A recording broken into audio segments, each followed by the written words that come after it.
Good evening everyone. අද මේ අපි 8ට ලෙක්චර් එක තියෙනවා. ටීචින් එක්සෑම් ගැසට් කරලා තියෙනවා. ගොඩක් දෙනෙක් බලන් හිටපු එක්සෑම් එකක්. ඉතින් අපි වෙලාවට පටන් ගන්නවා. මොකද මෙතනින් එහාට ඔයාලට ලෙක්චර් එක ස්ටාර්ට් කරනවා GK ලෙක්චර් එක. මේ වෙනකොට ඩිෆරන්ට් වේ ඔෆ් ටීචින් එකෙන් අපි ඔයාලට ටීචින් එක්සෑම් එකේ ගැසට් එකේ තියෙන තොරතුරු සම්බන්ධයෙන් දැනුවත් කිරීම කරලා තියෙනවා. ඒ සම්බන්ධයෙන් කාට හෝ ගැටලුවක් තියෙනවා නම් ඒ වීඩියෝ පටය බලන්න.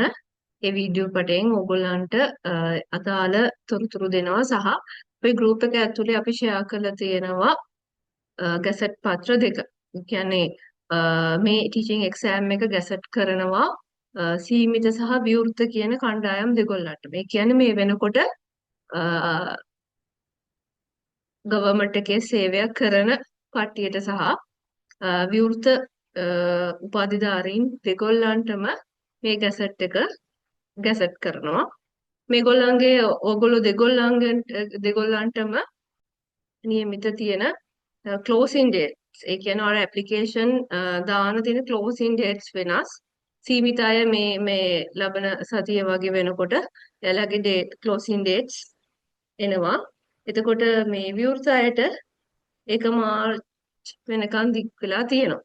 මාර්ච් වෙනකන් යනවා. බොහොම පරිස්සමෙන් ගැසට් පත්‍රයේ තියෙන විදිහට ඒ අදාළ ඇප්ලිකේෂන්ස් දාන්න හැමෝම.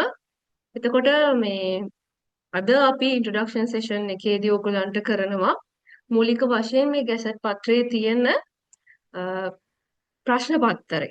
ප්‍රශ්න පත්‍රය මොන වගේද සහ ඒ වෙන ඒ ආදර්ශ ප්‍රශ්න පත්‍ර මොන වගේද කියන කටයුතු සහ ඩිෆරන්ට් වේ ඔෆ් ටීචින් ආයතනයෙන් ඉදිරියට ඕගොල්ලන්ට කරන්න ඉන්න ලෙක්චර්ස් දේශන වලට මුහුණ දෙන්නේ කොහොමද ඒ වගේ දේවල් ගැන දැනුවත් කිරීමක් තමයි අද මූලික වශයෙන් මේ දේශනේ කරන්නේ. ගැසට් පත්‍රය ඕගොල්ලන්ට අරගෙන බලන්න හැකියාව තියෙනවා. එතකොට ඕගොල්ලෝ දෙගොල්ලොම දන්නවා දෙගොල්ලන්ටම තියෙනවා පේපර්ස් දෙකක්. ප්‍රශ්න පත්‍ර දෙකක් මුහුණ දෙන්න තියෙනවා. අවම වශයෙන් ලකුණු 40ක්වත් ලබා ගන්න ඕන එක ප්‍රශ්න පත්‍රයකට.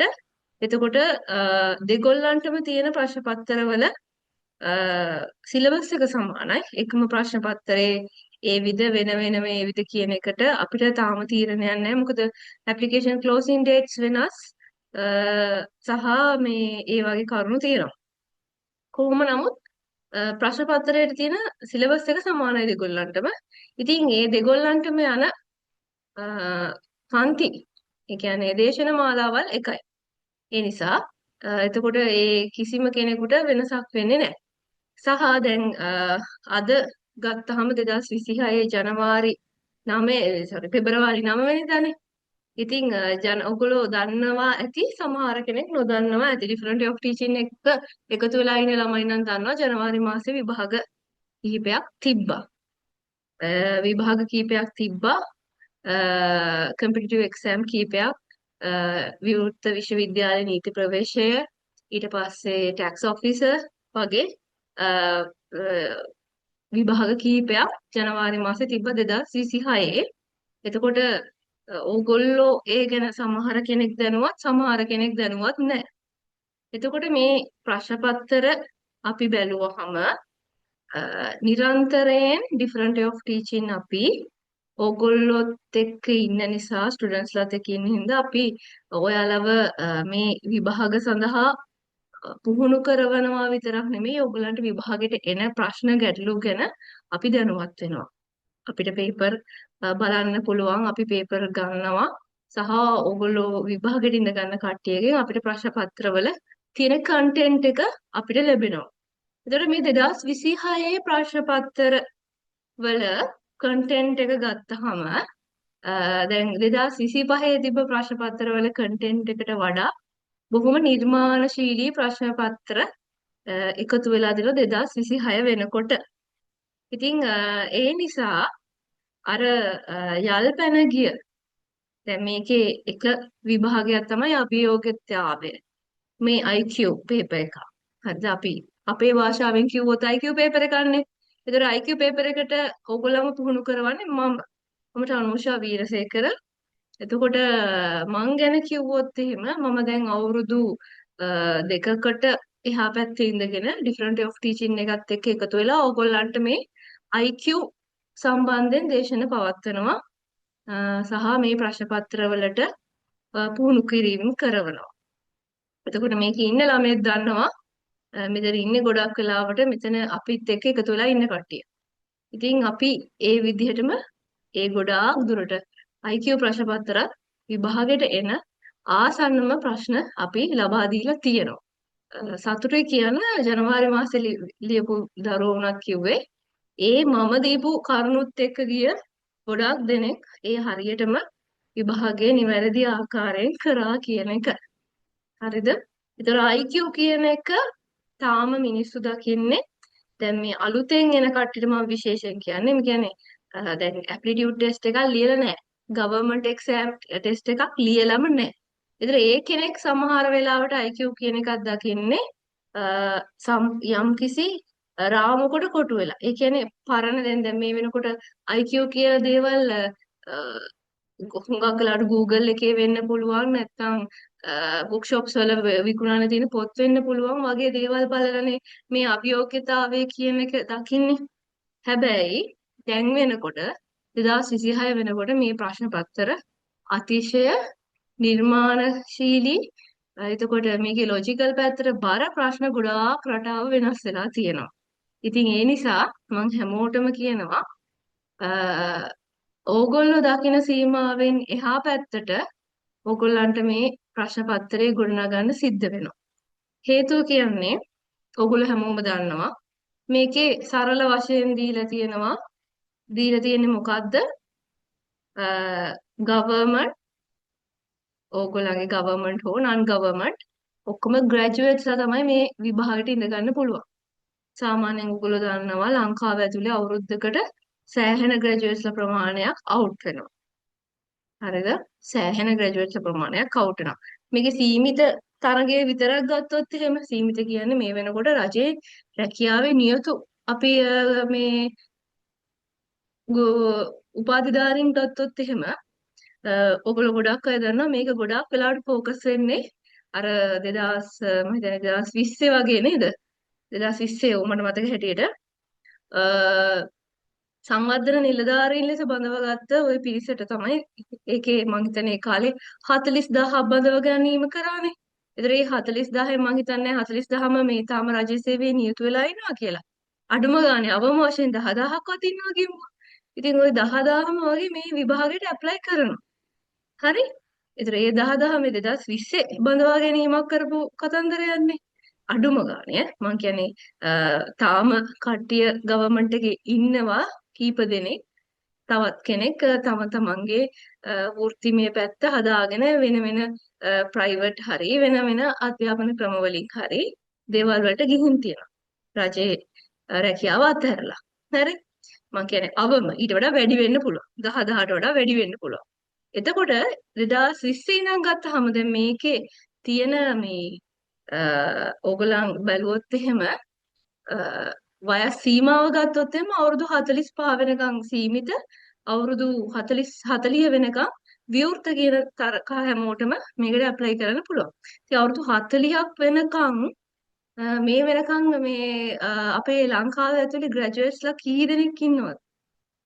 විශේෂයෙන් ගැහැණු උදවිය ගැහැණු කියන්නේ වෘත්තිමය වශයෙන් මේ ටීචින් කියන එක යොමු වෙනවා හරිම වැඩි. මොකද මේ සාමාන්‍යයෙන් අපිට හම්බෙන ෆ්‍රීඩම් එක ටීචින් ඇතුලේ මූල්‍යමය වශයෙන් සහ මේ අපිට හම්බෙන මේ කාල වේලාව ඇතුලේ හම්බෙන ෆ්‍රීඩම් එකට අපි හරි කැමතියි. ඉතින් එතකොට වයස අවුරුදු 40 දක්වා කියලා අපි කියමු. සෑහෙන ග්‍රැජුවේෂන් ප්‍රමාණයක් මේකට ඇප්ලයි කරනවා. ලංකාව ඇතුලේ සෑහෙන. ඔයාලට හිතා ගන්න බැරි තරගයක් මේක ඇතුලේ තියෙනවා. එතකොට මේකේ පුරප්පාඩු සංඛ්‍යාවක් මේගොල්ලෝ නිශ්චිතවත් වෙමින් සඳහන් කරලා නැහැ. සීමිත කොච්චරක් බඳවා ගැනීම කරනවද? විවෘත කොච්චරක් බඳවා ගැනීම කරනවද කියලා නැහැ. මුළු ලංකාවම පුරාම තියෙන සියලුම පුරප්පාඩු සඳහා කියලා කියන්නේ. එතකොට සාමාන්‍යයෙන් ලංකාව ඇතුලේ අපි හිතමු මම දන්නේ හරියටම ගණනය කිරීම ඒවා ඕගොල්ලන්ට හරියට දැනුවත් කිරීම අපේ අරුණ සර් කරනවා ඔයගොල්ලන්ගේ ලෙක්චර් එකේදී මොකද ඒව දැනුවත්ව සිටිය යුතුයි. ඔයගොල්ලන්ගේ මේ සාමාන්‍ය දැනීම් ප්‍රශ්න පත්‍රේ එසේ මෙසේ ප්‍රශ්න පත්‍රය නෙවෙයි. ඉතින් අඩුම ගානේ අපම වශයෙන් පුරාපාඩු 5000ක් වගේ තිබ්බ කියමු. ඒ වඩා වැඩි වෙනවා කියමු. අවම අපි 5000ක් කියමු. ඉතින් අනිවාර්යෙන්ම ඕගොල්ලන්ගේ සාමාන්‍යයෙන් 40000ක් 50000කට කිට්ටු වෙන ප්‍රමාණයක් මේ විභාගයේ ලියන්න ඉඩකඩ තියෙනවා. මේ විභාගයේ ලියන්න ඉඩකඩ තියෙනවා. එතකොට ඒ නිසා ඔක්කොම පුරප්පාඩු සංඛ්‍යාව ගත්තොත් සාමාන්‍යයෙන් 10000කට අඩු 5000කට වගේ කිට්ටු වෙන 5000 අතර මැද්ද වේරි වෙන පුරප්පාඩු සංඛ්‍යාවක් වෙන්න පුළුවන්. ඉතින් එහෙම පුරප්පාඩු සංඛ්‍යාවකකට ලංකාව ඇතුලේ තියෙන සෑහෙන පිරිසක් මේකට ඇප්ලයි කරනවා. එහෙම ඇතුලේ ඔයාලට මේ විභාගය කියන එක අතිශය වැදගත්. මේ ගැසට් පත්‍රය හරියටම කියවපු කෙනෙක් දන්නවා මේ විභාගේ ලකුණු විභාගයෙන් පස්සේ ඕගොල්ලන්ට ඉන්ටර්විව් එකට තේරෙන්න ඉන්ටර්විව් එකෙන් පස්සේ ඕගොල්ලන්ට ඉන්ටර්විව් එකෙන් තේරිලා ඔයාලට තියෙන ඒ පරීක්ෂණේ පුනරීක්ෂ පරීක්ෂණයක් තියෙනවා ප්‍රායෝගික පරීක්ෂණයක් තියෙනවා මේ පරීක්ෂණයේ ලකුණු වලට සහ එකතු වීමට එතනින් එහාට ඔයාලගේ රෑන්කින් එකට අතිශය බලපාන ප්‍රශ්න පත්‍රයක් කියලා. එතකොට මේ පේපර් එකට ඔයාට තියෙන උපරිමය ඔයා කරන්න සිද්ධ වෙනවා. හරිද? ඔයාට තියෙන උපරිමය කරන්න තියෙනවා. අඩුම ගානේ සාමාන්‍යයෙන් ඕගොල්ලෝ 100ක් ලිව්වොත් 100ට එකකටත් වඩා සාමාන්‍යයෙන් අඩු ප්‍රතිශතයක් තමයි ඕගොල්ලන්ගෙන් තෝරාපත් කරගන්නේ. 100ක් ලිව්වොත් 100ට එකකට වගේ 100ට 1කට 5කට අතර අඩු ප්‍රතිශතයක් තමයි තෝරාපත් කරගන්නේ. හරිද? හොඳට මතක තියාගන්න අන්න ඒක. එතකොට දැන් සාමාන්‍යයෙන් ඩිෆරන්ට් ඔෆ් ටීචින් අපි ඇප්ලිටියුඩ් ටෙස්ට් වලට පුහුණු කිරීම කරනවානේ. මේක මගේ සාමාන්‍යයෙන් මට ලැබෙන අත්දැකීම ඔස්සේ මම කියන්නේ. අපි වෙත අපි හිතමුකෝ එක එක්සෑම් එකකට ළමයි 100ක් අපිට රෙජිස්ටර් වෙනවා කියලා. එක එක්සෑම් එකකට ළමයි 100ක් අපේ ඇතුලේ රෙජිස්ටර් වෙනවා කියලා ඔයාලා හිතන්න. හරිද? මේකත් එක්තරා තර්කයක් තමයි. හරි. මේ 100ක් රෙජිස්ටර් වුණොත් ඇත්තම කතන්දරේ තමයි මේ 100න් 120ක් වගේ තමයි විභාගය සඳහා එයාලගේ කැපකිරීමක් එක්ක වැඩ කිරීමක් කරන්නේ. 20ක්. හරිද? 80ත් 85ත් අතර දෙනා නිකන් විභාගයකට දානවා වගේ කතන්දරයක් තමයි තියෙන්නේ. ඒ කියන්නේ මේගොල්ලෝ කැපවීම අඩුයි. හරිද? හැබැයි යාලට මේ පත්වීම අවශ්‍යයි. නැතුව නෙමෙයි. පත්වීම අවශ්‍යයි. හැබැයි ඒ වෙනුවෙන් කැපවීමක් ඒ වෙනුවෙන් වැඩ කිරීමක් කරන ප්‍රමාණය අඩුයි. ඒතර මේ 120 හරිද? මේ 120 105ක වගේ ප්‍රතිශතයක් තියෙනවා. මේ පත්වීම වෙනුවෙන් මැරීගෙන වැඩ කරන. මේ පත්වීම වෙනුවෙන් මැරීගෙන වැඩ කරන. හරිද? ඒ කියන්නේ අපි මේ විභාග සඳහා ඕගොල්ලන්ට අනුමාන ප්‍රශ්න, කෙටි ප්‍රශ්න, කාලය ප්‍රැක්ටිස් කරන්න තියෙන ප්‍රශ්න ඕගොල්ලන්ට දෙනවා. ඒ දෙන ප්‍රශ්නයක් දුන්නයින් පස්සේ ඒ දෙන ප්‍රශ්නයක් යම් කිසි මාසයක් ඇතුළත කරන ප්‍රමාණය මෙන්න මෙච්චර 120ක වගේ ප්‍රමාණයක්. 100ක් අපේ රෙජිස්ටර් වුණොත් එහෙම 20ක ප්‍රමාණයක් වගේ තමයි කරන්නේ. මම මේ ඕගොල්ලන්ට කියන උපකල්පන. දැන් ඔයාලට මේ පත්වීම ඕනේ නම් මම දැක්ක ගොඩාක් දෙනෙක් අපේ පෝස්ටින් වල එහෙම දාලා තියෙනවා මේ පත්වීම විභාග ලියන හැමෝටම විභාගෙ පාස් වෙන හැමෝටම ලැබෙනවද? එතකොට මේ පත්වීම ඇතුලේ ගොඩාක් ප්‍රශ්න අහලා දෙනවා. හැබැයි මේ ප්‍රශ්න එකකින්වත් කාටවත්ම කැපකිරීම මේ වෙනුවෙන් අතිශය මහන්සි වීම කරන්න හරිම අමාරුයි. එතකොට ඩිෆරන්ට් ඔෆ් ටීචින් එන අපිට කියන්න තියෙන්නේ ඕගොල්ලන්ට විභාග සඳහා පුහුණු කරලා ඕගොල්ලන්ව දකින අපිට කියන්න තියෙන ඔයා මේ 100ට 5 ඇතුළට එන්න කැමති නම්. ඒ කියන්නේ ඔයාට අධික අධිෂ්ඨානයක් තියෙන්න ඕනේ මම මේ පත්වීම ගන්නවා. ලංකාව ඇතුලේ මම මේ ගුරුවරියෙක් විදිහට දැන් කෙලින්ම උපාධිධාරී ගුරු පත්වීමන්නේ. ඕගොල්ලෝගේ රෑන්ක් එක වැඩි. උපාධිධාරියෙක් විදිහට ගුරුවරයෙක් විදිහට ඇතුළට යනකොට රෑන්ක් එක වැඩිනේ. මේ 100ට 5 ඇතුළට මම උපරිමයෙන් වැඩ කරනවා. නැත්තම් මම මේ 20ක් ඇතුලේ නිකන් ලාවට වැඩ කරනවා. නැත්තම් මේ 80ක් 85ක් ඇතුලේ අලස විදිහට මේ ලෙක්චර්ස් වලට සහභාගී වෙනවද කියන එක ඔයාලගේ අතේ තියෙන දෙයක්. හරිද? ඔයාලගේ අතේ තියෙන දෙයක්. ඒ නිසා ලියන්න කලින් මම මේ කියන්නේ අපේ අත්දැකීම ඇතුලේ ඔයාලට රෙජිස්ටර් වෙලා තියෙනවා මේ වෙනකොට ළමයි ප්‍රමාණයක්. එතකොට මේ ළමයි ප්‍රමාණය ඇතුලෙන් මට කියන්න තියෙන්නේ ඕගොල්ලොත් මේකට මේ පත්වීම ලබා ගන්න දැඩි අධිෂ්ඨානක ඉන්නවනම් හරිද? අනිවාර්යෙන් ඩෙඩිකේෂන් නම්බර් 1. ඩෙඩිකේෂන් එක නම්බර් 1 සහ දෙවෙනියට තියෙන එක තමයි සමහර දෙනේ දැන් මේකේ වයස් පරතරය ඉතාමත් ලොකු වයස් පරතරයකට යනවානේ. එතන මේ වයස් පරතරය ඇතුලේ මම නොදන්න දේ ඉගෙන ගන්න තමයි මම මෙතනට එන්නේ කියන එක හිතාගෙන එන්න ඕනේ. මොකද ගොඩාක් දෙනෙක් මම කොච්චර විභාගයට ලං කරලා විභාග ආසන්නයේ විභාගයට සමානම ප්‍රශ්න කොච්චර හදලා දුන්නත් විභාගයට ගිහිල්ලා බහුතරයක් දෙනා ලියන්නේ හේතුව ඒගොල්ලෝ හිතාගෙන ඉන්නවා විභාගයට යන්න කලින් අපි දේවල් දන්නවා කියලා. එහෙම වැඩක් නැහැ. විභාගයට අපි පුහුණු කරන්නේ ඕගොල්ලන්ට නිරන්තරයෙන් අපි අප්ඩේට් වෙවි. මේ ජනවාරි මාසේ ප්‍රශ්න පත්‍ර ටිකත් දැන් මේ එකතු කරගෙන මන් දුන්නේ ඒවා ටික හදාගෙන මම හදා ගන්න ගමන්. ඉතින් ප්‍රශ්න පත්‍රේ මොන වගේද කියලා දැනුමක් අවබෝධයක් අපි ගාව තියෙනවා. සහ අපි සමහර වෙලාවට ප්‍රශ්න පත්‍ර ලබා ගැනීම කරනවා. සමහර අවස්ථාවලදී විතරයි. එතකොට ඉතින් ඒ කියන කරුණු ඔස්සේ ඒ විදිහට ඔගොල්ලෝ නිවැරදිව මේ මඟ පෙන්වීම ඔස්සේ යනවනම් ඔයාලා හැමතිස්සෙම හිතන්න ඕනේ මම මොනවද මගේ අඩුපාඩුව මේක දිනන්න.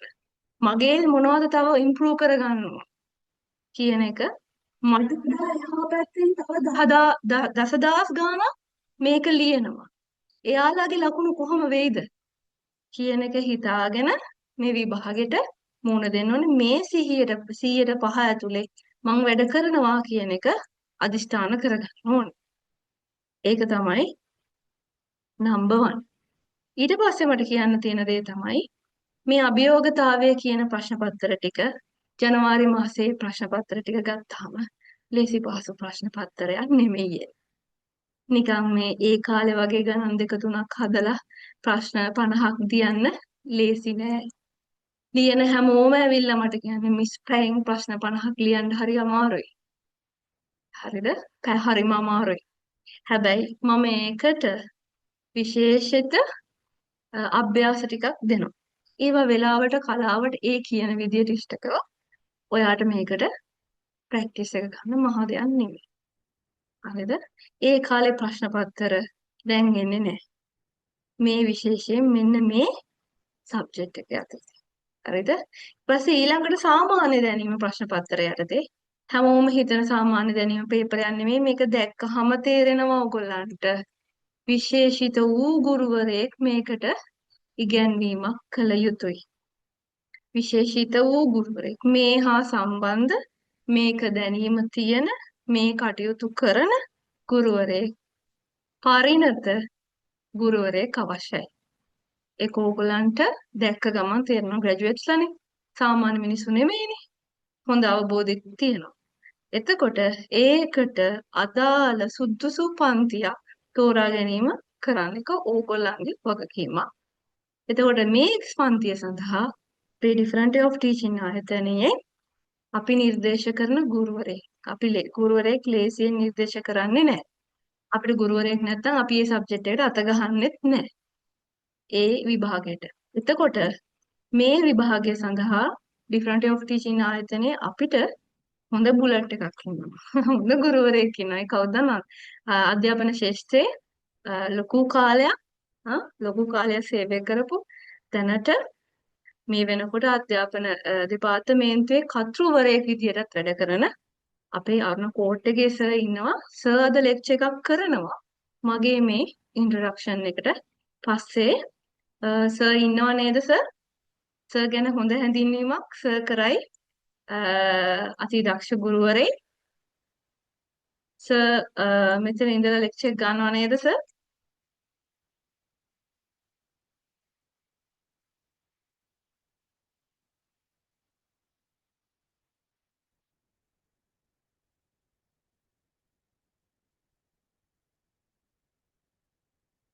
හරි. සර් ඇවිල්ලා ඉන්නවා. ඔයගලන්ට සර් ගැන හැඳින්වීමක් මේ සාමාන්‍ය දැනීම් ප්‍රශ්න පත්‍රය ගැන හොඳ හැඳින්වීමක් සහ ඉස්සරහට සර් කරන්න ඉන්න දේවල් සහ අද ලෙක්චර් එකක් ඔයගලන්ට බලා ගන්න පුළුවන්. ආයිබෝවන් බොහොම ස්තුතියි මාව ඊටාම සාදරයෙන් හඳුන්වලා දුන්නට. ඔව් මා ගැන තියපු විශ්වාසය එලෙසින්ම රකින්න මා බැඳී සිටිනවා. මේ කටයුත්ත අතිශය බැරෑරුම් වගකීම් සහිත කටයුත්තක් බව මා දන්නවා. ඒ දැනගෙනයි මට මේක බාර දුන්නෙත් මා බාර ගත්තෙත්. ඇත්තටම මෑත කාලීනව එන විභාග වලින් අධි තරඟකාරී විභාගයක් 2026 මේ ගුරු විභාගය. difference of teaching ඇත්තටම මාව මේ කටයුත්තට සම්බන්ධ කරගන්නට කලින් විශේෂයෙන් මා පිළිබඳ සොයා බැලීම මාව අධීක්ෂණය කිරීම ඒ තුලම මා තේරුම් ගත්තා ඔවුන් මේ කටයුත්ත කරන්නේ මොනතරම් සියුම් සහ වගකීම් සහිතවද කියන එක. ඉතින් මම ඒ වගකීම ඉටු කරන්න බැඳී සිටිනවා වගේම මම යලිත් කියන්නේ මට ඒ වගකීම පැවරීම සම්බන්ධව මම සතුටුයි. ඉතින් අද දවසේ මට පැවරෙන්නේ මේ ගුරු විභාගයේ සම්බන්ධව සාමාන්‍ය දැනීම ප්‍රශ්න පත්‍රයට ඔබව සූදානම් කරන්න. ඇත්තටම මේක අධිතරංකාරයේ විභාගයක්.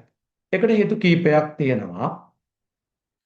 එකක් මේ වන විට රජයේ සේවයේ ඉන්න පිරිස, ඒ වගේම ගුරු සේවයට එන්න බලා සිටින පිරිස. මේ හැමෝම උපාධිධරයන්. විශේෂත්වය වෙන්නේ ඇත්තටම මේ හැමෝම ගුරුවරයෙකු වෙන්න පෙරම් පුරලයි මේ කටයුත්තට ඕන් සූදානම් වෙන්නේ. මා දන්න බොහෝ අය පසුගිය කාලේ ගැසට් කරපු ගොඩක් පුරප්පාඩු වලට දැම්මේ නැහැ. ඇයි කියලා කිව්වහම අප ටීචින් යන්න ඉන්නේ. ඒක තමයි උත්තරේ. ඇත්තටම මම කියන මම ඊටාම පෞද්ගලිකව දන්න ඇතැමට මගේ ඥාතීන් පවා ඒ වගේම මගේ ශිෂ්‍යයන් පවා කීප දේ තමයි අපි ටීචින් යන්න ඉන්නේ. මම ඒකයි කිව්වේ ඇත්තටම මේක අධිතරංකාරයේ විභාගයක් වන බව ඊටාම පැහැදිලි. මේ නිසා අපිට හරිම සියුම් වෙන්න සිද්ධ වෙනවා මේ කටයුත්තේදී. විශේෂයෙන් සාමාන්‍ය දැනීම හොයාගෙන යද්දී අතිශය පුළුල්. එතෙන්දී මෙහෙවන කෙනා වගේම විභාග අපේක්ෂකයක් හරිම පරිස්සම් වෙන්න ඕනේ. අනික මේ විභාගයේ ගොඩක් කල් යන එකක් නෑ. ඊටාම ඉක්මනින් විභාගයේ තියෙයි. එතකොට අපිට ඊටාම ඉක්මනින් ඔබව සූදානම් කරන්නත් වෙන බව මා දන්නවා. ඒකයි අපි මේ වෙනකොටත් ප්‍රශ්න පත්‍ර සූදානම් කරගෙන ඉන්නේ. දැන් මේ පාර සාමාන්‍ය දැනීම එන්නේ ගුරු ශේෂ්ත්‍රයට අදාළවනේ. මම කතා කරන්නේ සාමාන්‍ය දැනීම ප්‍රශ්න පත්‍රය ගැන පමණයි. ඒකේ පැහැදිලිව කියනවා ප්‍රශ්න පත්‍රයේ ගුරු සේවයේ ඉතිහාසය හා සම්බන්ධව, ඒ කියන්නේ ලංකාවේ ගුරු සේවය හා සම්බන්ධව තියෙන සාමාන්‍ය තොරතුරු.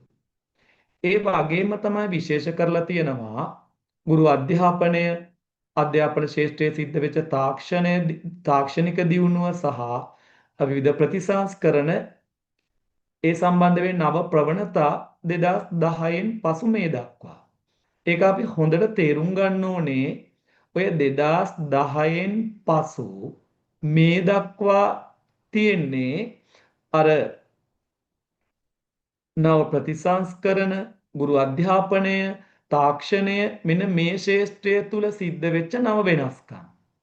හැබැයි ඊට පෙර ගැසට් පත්‍රයේ හා ඇලයිරක් හෝ යොදලා පැහැදිලිව දාලා තියෙනවා ගුරු ශාස්ත්‍රය හා සම්බන්ධව පෙර දැනුම පරීක්ෂා කෙරෙන බව.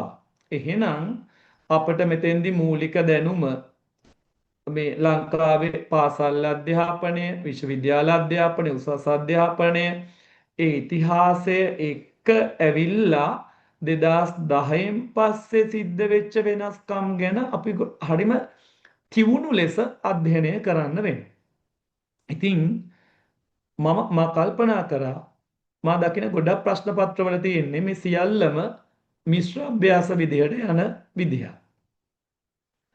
ප්‍රශ්න පත්‍ර සකසන ගමන්ම මිශ්‍රව මම හිතුවා මේක ශාස්ත්‍රවලට අපි කඩා ගත්තනම්, වෙන් කර ගත්තනම් අපිට ඔබව මෙහෙවන්න හරි ලේසි. ඔබෙන් කරුණු මග නොහැරෙන විදිහට යොමු කරව ගන්න අපිට පහසුයි. ඒ නිසා මම කල්පනා කරා උසස් අධ්‍යාපනය, වෘත්තීය අධ්‍යාපනය කියන එක ශාස්ත්‍රයක් විදිහට ගන්න. ඊළඟට ලංකාවේ අධ්‍යාපනයේ ඉතිහාසය සහ විකාශනය, ඒ විකාශනය තුල තිබිච්ච සංලක්ෂිත කාරණා, ප්‍රවණතා, ඒ තුල ඒ සංලක්ෂිත වෙච්ච පුජ්‍යලයෝ විවිධ කාරණා පිළිබඳව වෙනවා. ඊළඟට අනපනත්, චක්‍රලේඛ,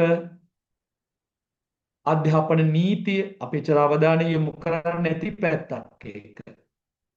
ඒ පැත්ත තව එක ගොනුවක් විදිහට ගන්න. එක ශාස්ත්‍රයක් විදිහට ගන්න. ඊට පස්සේ ගුරු අධ්‍යාපන ශාස්ත්‍රය හා සම්බන්ධ සේවා ටික. ඒ කියන්නේ අධ්‍යාපන පරිපාලන සේවය, විදුහල්පති සේවය, ගුරු සේවය, ගුරු අධ්‍යාපනඥ සේවය, ගුරු උපදේශන සේවය. මෙන්න මේ සේවා පහ සම්බන්ධව වෙනම කතා කරන්න. ඊට පස්සේ ඔන්න අපි එනවා පාසල හා බැඳිච්ච කාරණා. පාසල හා බැඳිච්ච කාරණා. ඒතර පාසල කිව්වට පස්සේ පාසල ඒ පාසල් ගොඩනැගිලි මං ගොඩනැගිලි කියලා අදහස් කරේ පාසලත් එක්ක බද්ධ වෙන කාරණා ටිකක් වෙනවා. ඒ කියන්නේ මුල්ම පාසල මොකක්ද? එතකොට මුල්ම ජාතික පාසල මොකක්ද? එතකොට පළාත් පාසල් පිහිටවන්නේ මොන අවුරුද්දේද? ලංකාවේ ජාතික පාසල් කොච්චර තියෙනවද? අන්න ඒ වගේ කාරණා. ඊළඟට පාසලක සංවර්ධනය හා සම්බන්ධ තියෙන ආයතන හා සංගම් මොනවද? විශේෂයෙන් පාසල් සංවර්ධන සමිතිය වගේ දේවල්. ඒවයි සමාජිකයන් කවුද? ඒවයි නිල සමාජිකයෝ කවුද? මුදල් ගෙවලා සමාජිකත්වය ලබන්න ඕනේ කවුද? ඒ සමාජිකත්වය නොලබන්නේ මොන වගේ අයද? ඒ වගේ. ඊළඟ ශිෂ්‍යයා සම්බන්ධ කාරණා ටික. එතකොට ශිෂ්‍ය භූමිකාව හා සම්බන්ධ කාරණා. විශේෂයෙන් අපි දන්නවා ශිෂ්‍ය හා සම්බන්ධ රජයේ රක්ෂණ ක්‍රම. ඊළඟට පසුගිය අවුරුදු දෙක තුල අධ්‍යාපනය හා සම්බන්ධ විශේෂයෙන් අපි දන්නවා විවිධ ශාස්ත්‍රවලට අදාළව මේ අයවැයෙන් වෙන් වෙච්ච කාරණා. ලෝක විශ්වවිද්‍යාල හා සම්බන්ධ කරගෙන සිද්ධ වෙච්ච මේ ගනුදෙනු යෝජනා එහෙම ඒවා වෙනම කතා කරන්න පුළුවන්. මෙන්න මේ විදිහට අපි විවිධ අංශ වෙන් කරගත්තනම් එකම අර එහෙම අංශ වෙන් කරගත්තාම අපිට සුළු කරුණක්වත් මග නොහැරෙන විදිහට සාමාන්‍ය දැනීම කරුණු එකතු කරගන්න පුළුවන්. දැන් මම ඔබට මෙන්න මේක ආදර්ශයක් වෙන විදිහට අද දවසේ උසස් අධ්‍යාපන ශාස්ත්‍රය ආවරණය කරන්න කල්පනා කළා. ඇත්තට මේක එහෙම පහසුවෙන් ලෙහෙසියෙන් ආවරණය කරන්න පුළුවන් පාටු සරල ශාස්ත්‍රයක් නෙමෙයි. අතිශය සංකීර්ණ පුළුල් ශාස්ත්‍රයක්. නමුත් පසුගිය විභාග පරීක්ෂා කරනකොට විශේෂයෙන්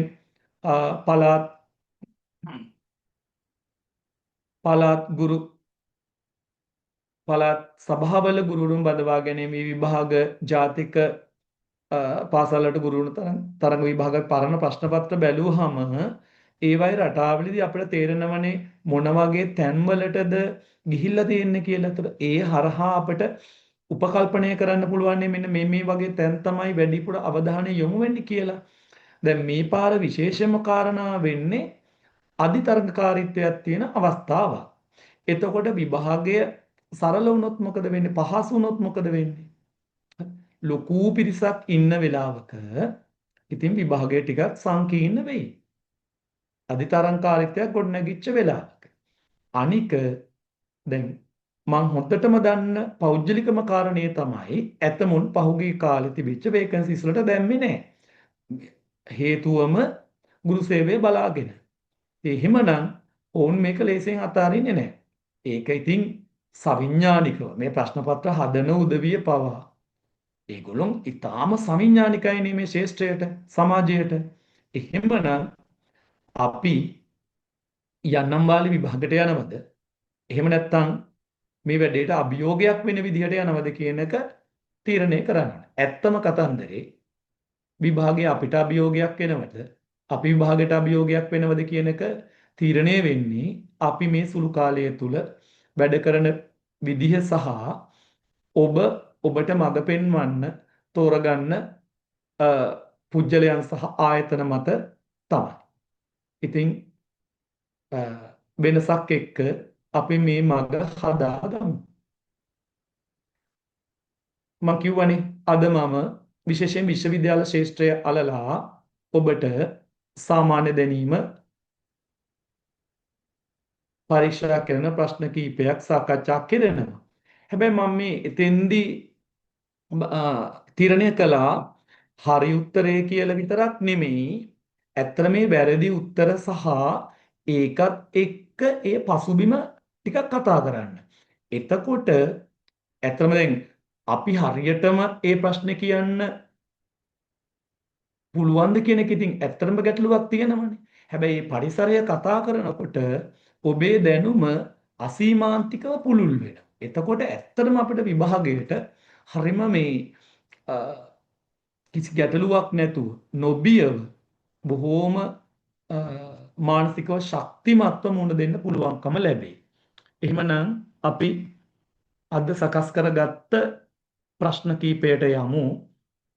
ඉතින් අද දවසේ අපි ඊළඟ දවසට මේ උසස් අධ්‍යාපන ශාස්ත්‍රය ආවරණය කරගමු. ඊට පස්සේ අර මම කිව්ව අධ්‍යාපන ශාස්ත්‍රය සම්බන්ධ සේවාවන් ටික ආවරණය කරමු. ඊට පස්සේ විශේෂයෙන්ම නව අධ්‍යාපන ප්‍රතිසංස්කරණ පැත්ත ආවරණය කරන්න ඕනේ. ඊට අධ්‍යාපනයේ තාක්ෂණය යෙදුණු ආකාරය සාකච්ඡා කරන්න ඕනේ. ඒ විදිහට එක එක මාතෘකාවෙන් යොදාගෙන අපි ප්‍රශ්න පත්‍ර සකසමින් මේ වැඩිත් එක්ක එකතු වෙමු. මම ඔබට ස්ක්‍රීන් ෂෙයා කරන්නම්.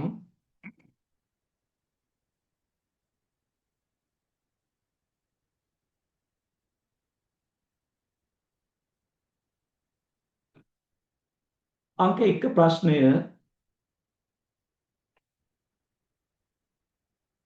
විශ්වවිද්‍යාල සහ උසස් අධ්‍යාපන ආයතන වලට සිසුන් තෝරා ගැනීම හා අනියුක්ත කිරීමේ වගකීම දරන එකම ආයතනය වන්නේ. එතන එකම ආයතනයයි සිසුන් තෝරා ගන්න විශ්වවිද්‍යාලවලට සානියුක්ත කරන්න බලය තියෙන ලංකාවේ එකම ආයතනය වන්නේ. උත්තර 4 තමයි විශ්වවිද්‍යාල ප්‍රතිපාදන කොමිෂන් සභාව, 2 අධ්‍යාපන හා උසස් අධ්‍යාපන අමාත්‍යාංශය, 3 ශ්‍රී ලංකා විභාග දෙපාර්තමේන්තුව, 4 ශ්‍රී ලංකා පාර්ලිමේන්තුව. අපි ඉතින් හොඳටම දන්නවා ශ්‍රී ලංකා පාර්ලිමේන්තුවට වෙනම ශ්‍රී ලංකා පාර්ලිමේන්තුව නෙමෙයි කියන එක පැහැදිලි. ඊළඟ ශ්‍රී ලංකා විභාග දෙපාර්තමේන්තුව කරන්නේ රජයේ විභාග පවත්වන එක මිසක විශ්වවිද්‍යාලයට සිසුන් තෝරා ගැනීම නෙවෙයි. අධ්‍යාපන අමාත්‍යාංශයෙන් මේ කටයුතු ටික සිදු වුණාට අධ්‍යාපන අමාත්‍යාංශය නෙමෙයි සිසුන් විශ්වවිද්‍යාලවලට තෝරා ගැනීම කරන්නේ. උත්තරය අංක 1 විශ්වවිද්‍යාල ප්‍රතිපාදන කමිෂන් සභාව. එම ආයතනයට තමයි බලය තියෙන්නේ. ඉතින් මේ ප්‍රශ්න නම් ඉතින් ලොකුවට අපි තව තවත් කතා කරන්න දෙයක් නෑ. ඒක අපි කවුරුත් දන්න ප්‍රශ්නයක්. කාරණාවක්. දෙවෙනි එක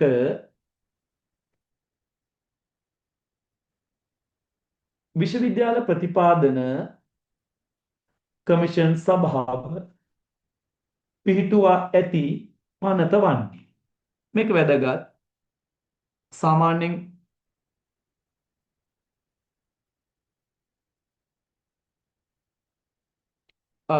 අනපනත් සම්බන්ධව අපේ දැනුම තීව්‍ර වෙන්න ඕනේ. මං කිව්වනේ මේක අධිතරංකාරී විභාගයක් වන බව. මේ වෙනකොටම සමාජමය වශයෙන් සචල වෙච්ච ආකාරයෙන්ම අපිට පැහැදිලි.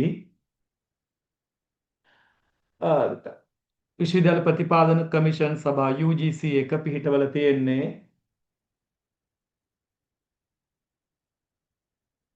මේක උත්තර 4ක් තියෙනවා.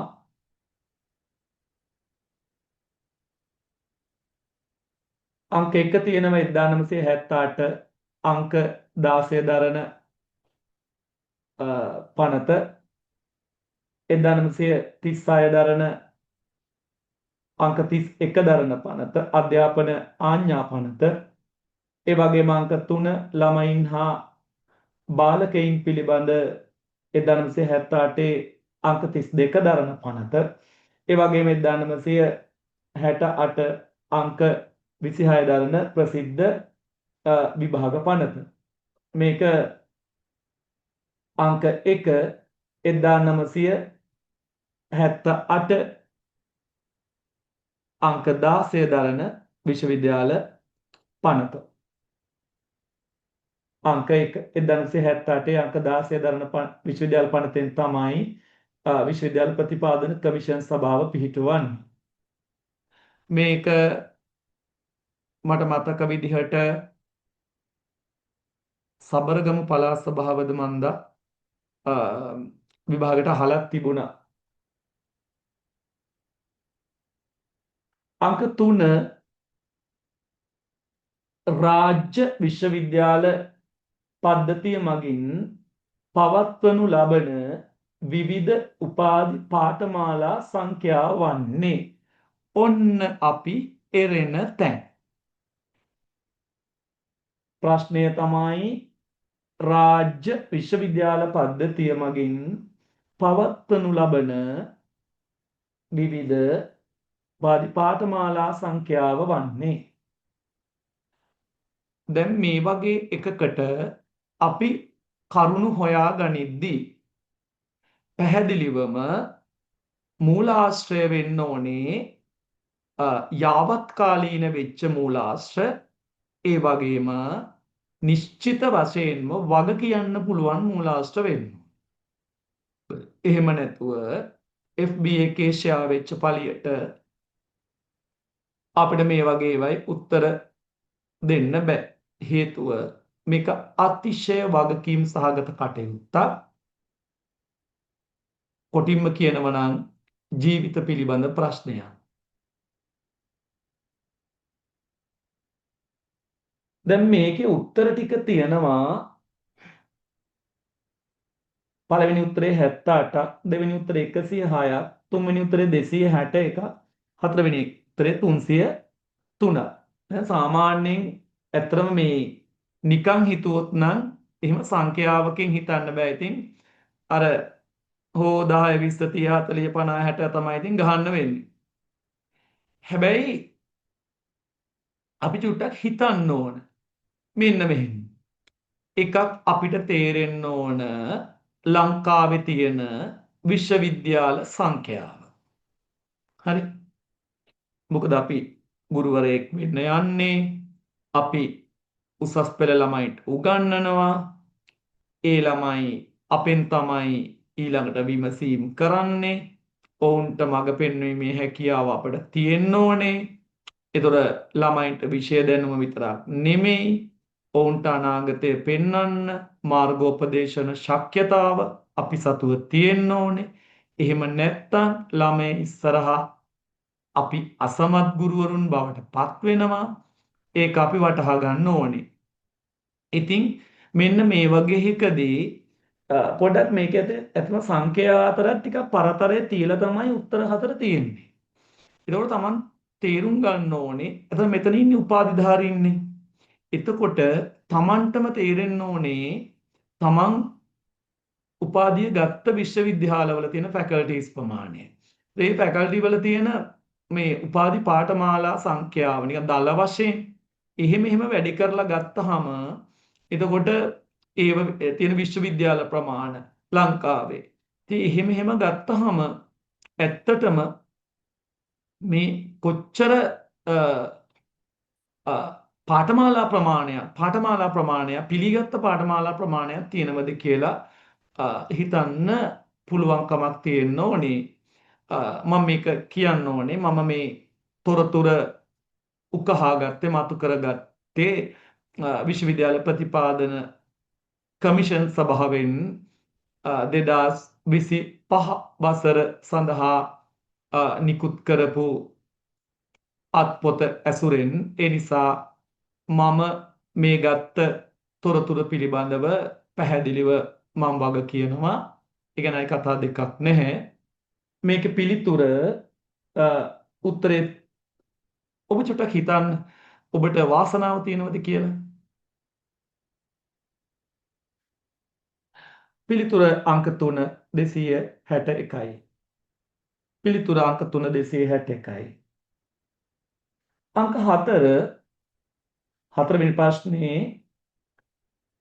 රාජ්‍ය හෝ රාජ්‍ය නොවන ආයතන වලින් ශිෂ්‍යත්ව ලබන විශ්වවිද්‍යාල සිසුන් සංඛ්‍යාව ප්‍රතිශතයක් ලෙස. දැන් අපි දන්නවා රාජ්‍ය හා රාජ්‍ය නොවන ආයතන වලින් ශිෂ්‍යත්ව ප්‍රදානය. මෙතන රාජ්‍ය නොවන ආයතන කියලා කියන්නේ ඇත්තටම අර මානව හිතවාදී පුජ්‍යලයෝ සහ මානව හිතවාදී සංවිධාන, රාජ්‍ය නොවන සංවිධාන, ඊළඟ සමහර විශ්වවිද්‍යාලම ඒගොල්ලොන්ගේ ඒ විශ්වවිද්‍යාල වලින් ශිෂ්‍යත්ව ප්‍රදානය කරන සමහරලාට විවිධ මහාචාර්යවරු අනුස්මරණය කරමින් විවිධ ආයතන අනුස්මරණය කරමින් එහෙම ශිෂ්‍යත්ව ප්‍රදානය කරන මූලික වශයෙන් අපි දන්නවා මහ පොළ ශිෂ්‍යත්වය පිරිනැමෙනවා. ඊළඟට ඉතින් රජයෙන් ශිෂ්‍යාධාර කියලා පිරිනැමෙනවා ළමයින්ට, ශිෂ්‍යයන්ට, විද්‍යාර්ථීන්ට. ඒ විදිහට සමස්තයක් විදිහට කොහෙන් හරි විශ්වවිද්‍යාලයේ ශිෂ්‍යයන්ට ශිෂ්‍යත්වයක් ලැබෙන එක තමයි මේ අහන්නේ.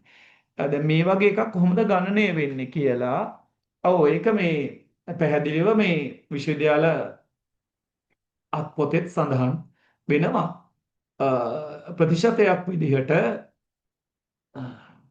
මම දන්නවා මේක ඔබට සාමාන්‍යයෙන් අනුමාන කරන්න බැරි එකක් තමයි. ඒත් හැබැයි විශ්වවිද්‍යාල ඇසුරේ ඉන්න ඔබට කොච්චර ප්‍රමාණයක් මහ පොළ ගන්නවද, කොච්චර ප්‍රමාණයට ශිෂ්‍යාධාරය ලැබෙනවද කියන එක ගැන හිතුවොත් මේක අහන්නේ නිශ්චිත සංඛ්‍යාව නෙමෙයිනේ, ප්‍රතිශතයක් විදිහටනේ. කියන්නේ සමස්ත ශිෂ්‍ය සංඛ්‍යාව, විශ්වවිද්‍යාල ප්‍රවේශය ලබන සමස්ත ශිෂ්‍ය සංඛ්‍යාවේ ප්‍රතිශතයක් විදිහටනේ අහන්නේ. අපි හිතමු අවුරුද්දකට 30000ක් ගියා කියලා.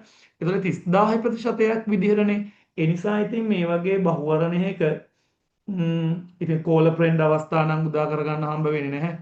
මේ ඉතින් කොහොම හරි 50-50 අවස්ථාවක් හදාගන්න ආස්ගෝ ඔඩියන්ස් වගේ එකක් ඉතින් බැරි වෙයි හදාගන්න. මොකද කවුරුත් ඉට්ටු කියලා මේ වෙලාවෙත් තරගෙන ඉන්නේ. අ, අ,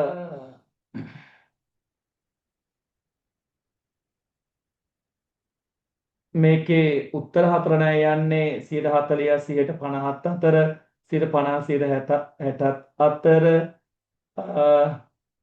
10ක් 120ක් අතර 70ක් 80ක් අතර මම පිළිතුර කියන්නම්. ඉතින් මේ වගේ එක ලොකු විග්‍රහ කරන්න දෙයක් නැහැනේ.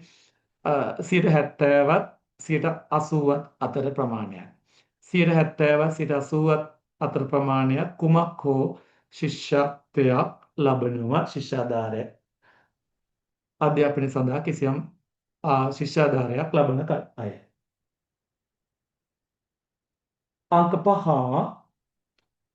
අංක 5 ප්‍රශ්නේ මුළුමනින්ම දීප ව්‍යාප්ත මේ ප්‍රශ්නේ නම් ඔබ ඇත්තටම මේවා සවිඥානික වෙන්න ඕනේ කාරණා. මොකද බබ්බුනේ මේ විභාගෙ ලියන්නේ දැනටත් රාජ්‍ය සේවයේ ඉන්න කොටින්ම කියනවා දැනටත් ගුරු සේවයේත් ඉන්න. ඒකට ගුරු සේවයට නිත්‍යානුකූල විදිහට නොවුණු ඒත් රාජ්‍ය සේවයේ ඉන්න නමුත් ගුරු වෘත්තිය තුල ඒ ගුරුවරයාගේ කාර්යභාර ඉෂ්ටු කරන අය ඉන්නවා. ඒ වගේම ඉතින් විශ්වවිද්‍යාල වලින් අවුට් වෙනවා කියන්නේ ඉතින් ඒ අදාළ දැනුම ඒ සියල්ලම අත්පත් කරගෙන එන්නේ. මුළුමනින්ම දීප ව්‍යාප්ත පදනම යටතේ රාජ්‍ය විශ්වවිද්‍යාල වලට සිසුන් තෝරා ගන්නා උසස් පෙළ විෂය ධාරාව වන්නේ මුළුමනින්ම දීප ව්‍යාප්ත පදනම යටතේ අයිලන්ඩ් පදනමෙන්ම ගන්න එක තාක්ෂණික විෂය ධාරාව, දෙක කලා විෂය ධාරාව, තුන ජෛවීය විද්‍යා විෂය ධාරාව, හතර වාණිජ විෂය ධාරාව. උත්තරය අපි දන්නවා දීප ව්‍යාප්ත පදනමකින් ගන්න නම් සම්පත් බෙදී යාමේ විෂමතාව අවම වෙන්න ඕනේ. සම්පත් කිව්වට පස්සේ මානව සම්පත් වගේම භෞතික සම්පත්. ඔය දිස්ත්‍රික් පදනම විශ්වවිද්‍යාලවලට තෝරා ගන්න දිස්ත්‍රික් පදනම ආවේ සම්පත් බෙදී යාමේ විෂමතාව හින්දානේ. දැන් උදාහරණයක් විදිහට කොළඹ ළමයෙකුට තියෙන උසස් පෙළදී තියෙන කොළඹ සාමාන්‍ය ගම්පහ කුරුණෑගල ගාල්ල කළුතර වගේ දිස්ත්‍රික්කවල තියෙන මුල් කාලේ තිබිච්ච මේ බයෝ කරන ළමයෙකුට මැස් කරන ළමයෙකුට තුන පහසුකම් ටික හම්බන්තොට නුවරඑළිය අනුරාධපුරේ කිලිනොච්චිය මුලතිව් දිස්ත්‍රික්කවලට තිබ්බේ නෑනේ. එතකොට ඒ අයට දීප ව්‍යාප්ත පදනමකින් ගත්තන කවදාවත් ඒ දිස්ත්‍රික්ක වලින් වෛද්‍යවරයෙක් බිහි නොවෙන්න තිබුණේ. එතකොට ඒ නිසානේ දිස්ත්‍රික් පදනම එන්නේ. හරි. එතකොට යම් දවසක මුළු රටේම මේ සම්පත් බෙදී යාමේ විෂමතාව අවම වෙලා හැමෝටම කිසි ගැටලුවක් නැතුව අධ්‍යාපනය ලබන්න අවස්ථාව ලැබෙනව නම් ඒ කියන්නේ කුසලතා දක්වන්න අවස්ථාව ලැබෙනවනේ. එහෙමනම් එතකොට දීප ව්‍යාප්ත පදනමෙන් ඔය හැම එකක්ම ගන්න පුළුවන්. හැබැයි මේ විෂය ධාරාවලින් එක විෂය ධාරාවක මේ වෙනකොට හැබැයි ඒකත් මේ ඉස්සර එහෙම කළේ නැහැ. මේ මෑතකදී තමයි දීප ව්‍යාප්ත පදනමකින් තහවුරු වෙන්නේ. ඒ තමයි කලා විෂය ධාරාව. මේක උත්තරේ වෙන්නේ අංක 2 කලා විෂය ධාරාව. මොකද කලා විෂය ධාරාව තුල විශේෂයෙන් ප්‍රායෝගික පරීක්ෂණ නැහැ. ඉතින් ගොඩක් වෙලාට පාඩම් කරලා තමයි ලියන්න තියෙන්නේ. ඉතින් ඒඳ ගුරු සම්පත ගොඩක් වෙලාවට හිඟ නැහැ. මේ වෙනකොට ඉතින් මාධ්‍ය අන්තර්ජාල පහසුකම් එක්ක ඒගොල්ලන්ට අර තියෙන දුෂ්කර කියන්නේ කොළඹින් බැහැර ප්‍රත්‍යන්ත ජනපදවල ජීවත් වෙන අයට පවා අර සම්පත් බෙදී යාමේ විෂමතාව කියන එක දැන් නැහැ. ඒගොල්ලන්ට ඒක අධ්‍යාපනය තුලදී අර කොළඹ හෝ ගාල්ල මහනුවර ඒ අය අත්විඳින දැනුම අත්විඳින්න පුළුවන්කම මේ විෂය තුල තියෙනවා. ඉතින් ඒ නිසා මේ දැන් වෙනකොට මුළුමනින්ම කලා විෂය ධාරාව දීප ව්‍යාප්ත පදනමකින් ගන්න මම නෙවෙයි කියන්නේ මේක විශ්වවිද්‍යාල ප්‍රතිපාදන කොමිසම් සභාවේ සභාපතිවරයාම එයාගේ පණිවිඩය තුල මේ පසුගිය අවුරුද්දේ විශ්වවිද්‍යාල සිසුන් බඳවා ගන්නට නිකුත් කරන පණිවිඩය ඇතුළෙම මේ කතාව කියන්නේ. ඉතින් උත්තරේ කලා විෂය දාලා.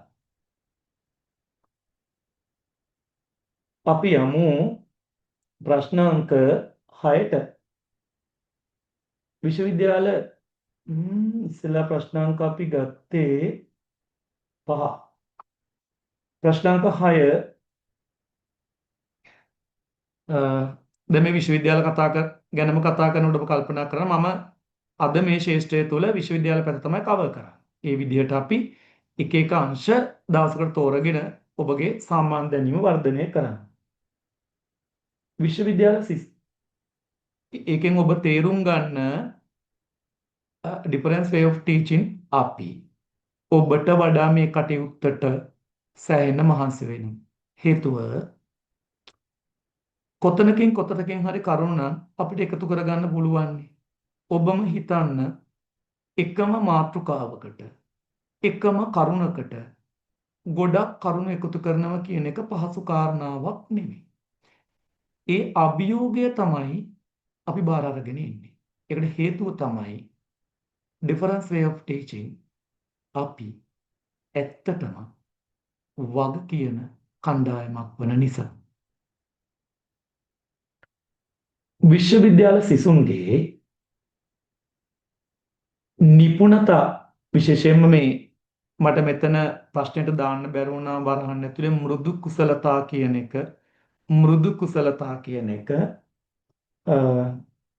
නිපුණතා වර්ධනය වරහන් ඇතුලේ මෘදු කුසලතා වර්ධනය කිරීම සඳහා විශ්වවිද්‍යාල ප්‍රතිපාදන කමිෂන් සභාව විසින් 2017 වර්ෂයේදී ගත් ක්‍රියාමාර්ග දෙකක් වන්නේ.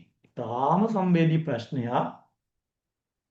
විශ්වවිද්‍යාල සිසුන්ගේ නිපුණතා වරන් ඇතුලේ මෘදු කුසලතා වර්ධනය කිරීම සඳහා විශ්වවිද්‍යාල ප්‍රතිපාදන කමිෂන් සභාව විසින් 2017 වර්ෂයේදී ගත් ක්‍රියාමාර්ග දෙකක් වන්නේ. ඔය දැන් ගොඩක් අය පාඩම් කරලා ඒ නමේ ගන්නවා පාඩම් කරලා ඒ තුන ගන්නවා විශ්වවිද්‍යාලයට ඇවිල්ලා ෆස්ට් ක්ලාස් එකක් සෙකන්ඩ් අපර් එකක් අනිවාර්යයෙන්ම ක්ලාස් එකක් එක්ක එළියට එනවා. හැබැයි ඔෆිස් වලට ගියාම ලියුමක් හදා ගන්න බෑ. ඉතින් ගැටලු. ඊළඟට පරිගණකය ක්‍රියාත්මක කරගන්න දන්නේ නැහැ. සාමාන්‍යයෙන් වර්ඩ් වල වැඩ කරන්න වත් දන්නේ නැහැ. ඉතින් ඒක ඇත්තටම ලොකු ගැටලුවක් අපි දැන් ඉන්නේ 21 වන සියවසේ 3 වෙනි දශකේ. හැබැයි ඔෆිස් එකකදී උපාධිධරේ අර ඒ කියන තාක්ෂණයත් එක්ක ඉතරට යන්න දන්නේ නැහැ. එතකොට ඊට අවුරුදු 20කට 30කට කලින් උපාධිය ගත්ත අයගේ මට්ටමමයි අර අලුතෙන් රැකියාවට එන කෙනා ඉන්නේ. ඉතින් එතකොට මොකක් ලොකු ප්‍රශ්නයක් එතන ඇත්තටම තියෙනවා. එතකොට ඒ අයට සමානලාවට ඒ අදාළ විෂය දැනුම තියෙනවා. දැන් සිංහල නම් සිංහල දැනුම තියෙනවා. ඊළඟට සමාජ විද්‍යාව දැනුම තියෙනවා. නමුත් අර කාර්යාලය තුල ඇදලා වෘත්තියට අදාළව එයාගේ කුසලතා සංවර්ධනය කරගන්න එයාගේ වෘත්තිමය වක්කීම් ඉෂ්ට කරගන්න බෑ. ඒ නිසා මෙන්න මේව කල්පනා කරලා 2017 වර්ෂයේදී තීරණයක් ගන්නවා මෙන්න මේ නිපුණතා වර්ධනය කරන විශ්වවිද්‍යාල ශිෂ්‍යයන්ගේ. එහෙම ගත්ත තීන්දුව දෙකක්, කාරණා දෙකක්. මොකක්ද කියලා තමයි අහන්නේ. මම උත්තර හතරට දාලා තියෙනවා තාක්ෂණික පීඨ සහ වෛද්‍ය පීඨ ආරම්භ කිරීම. බැලු බැලමට මේක උත්තරේ වෙන්න බෑනේ. තාක්ෂණික පීඨ. අපි දන්නවා 2017 වෙනකොට ඇත්තටමත් මේ උසස් පෙළ තාක්ෂණික විෂය ධාරාව ආරම්භෙනවා. ඔය එතනත් ඇත්ත මේ නිපුණතා සංවර්ධනයක් හරහා වෙන්න ඕනි නිසා තමයි අලුතෙන් මේ විෂය ඇත්තටම හඳුන්වලා දෙන්නේ. ඒක හරි. නමුත් වෛද්‍ය පීඨ කියන එක අපි දන්නවා ඒක මේ මෘදු කුසලතා සංවර්ධනයකට අදාළ වෙන්නේ නැහනේ. එතකොට ඒ නිසා අපිට කොහොමත් ඒ උත්තරේ ගන්න බෑනේ. දෙක ඉංග්‍රීසි භාෂාව ඉගෙනීමේ නව අධ්‍යයනාංශ ඒ කියන්නේ ඉංග්‍රීසි ඩිපාර්ට්මන්ට් මේ පටන් ගැනීමයි විශ්වවිද්‍යාල තුල ආරම්භ කිරීම සහ කලාපීඨ තුල තොරතුරු තාක්ෂණ අධ්‍යයනාංශ පිහිටුවීම. ඒක පොඩ්ඩක් අපි සැලකිල්ලට ගමු. එකක් ඉංග්‍රීසි භාෂා අධ්‍යයනාංශ ආරම්භ කරා අලුතෙන්. සාමාන්‍යයෙන් ගොඩක් වෙලාවට ඉස්සර විශ්වවිද්‍යාලවලට මුළු ෆැකල්ටි එකටම තියෙන්නේ නැත්නම් එක මුළු කැම්පස් එකටම තියෙන්නේ ඉංග්‍රීසි යුනිට් එකක්. හැබැයි පසු කාලීනව මෑතට වෙන්නම මේ ෆැකල්ටියෙන් ෆැකල්ටියට ඉංග්‍රීසි යුනිට් දැම්මා. ඊළඟට දැන් ඉංග්‍රීසි ඩිපාර්ට්මන්ට් වෙනම දාලා තියෙනවා අලුතෙන්. නව අධ්‍යයනාංශ ඉංග්‍රීසි. ඒ කියන්නේ ඉංග්‍රීසි ව්‍යාප්ත කරන්න ඇත්තටම මේ එහෙම තීරණයක් අරන් තියෙනවා. ඒතකොට ඉංග්‍රීසි වගේ එකක් ඇත්තටම නිපුණතා සංවර්ධනයට අත්‍යවශ්‍යයි. ඊළඟ කලා පීඨවල අන්න ඒක අපේ අවධානය යොමු වෙන්න ඕන කාරණාවක් තමයි. කලා පීඨ තුල තොරතුරු තාක්ෂණ අධ්‍යයනාංශ පිහිටුවීම. මොකද කලා පීඨවල ගොඩක් වෙලාවට සමාජීය විද්‍යාව සහ මානව ශාස්ත්‍ර විෂයන්නේ කෙරෙන්නේ.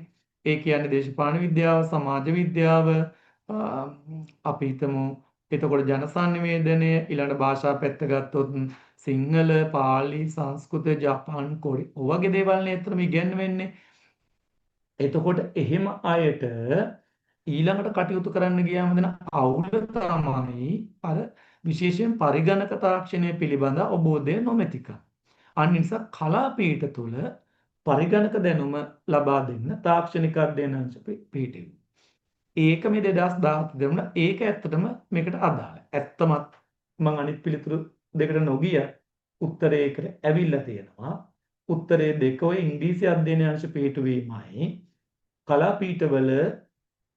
කලාපීඨවල තාක්ෂණික පරිගණක තොරතුරු තාක්ෂණික කලාපීඨ තුල තොරතුරු තාක්ෂණ අධ්‍යයනාංශ පිහිටුවීමයි තමයි මේ 2017 දිගත් තීන්දුව සහ ක්‍රියාත්මක කළේ. මොකටද මෘදු කුසලතා වර්ධනයට නැත්නම් නිපුණතා වර්ධනයට. තුන්වෙනි උත්තරේ තියෙනවා තොරතුරු තාක්ෂණ අධ්‍යයනාංශ පිහිටුවීම සහ ශේෂ්ඨ පරීක්ෂණ කියලා ශේෂ්ඨ පරීක්ෂණ සෝදුපත් බැලිලේ පොඩි ගැටලුවක් තියෙනවා. ශ්‍රේෂ්ඨ කියලා වැදිලා තියෙන්නේ ශේෂ්ඨ වෙන්න ඕන ෆීල්ඩ් රිසර්ච් කියන එක ශේෂ්ඨ පරීක්ෂණ ඉතින් ශේෂ්ඨ අධ්‍යයන කියන එක ඇත්තටම ඉතින් ඉස්සර ඉඳලම තිබුණා.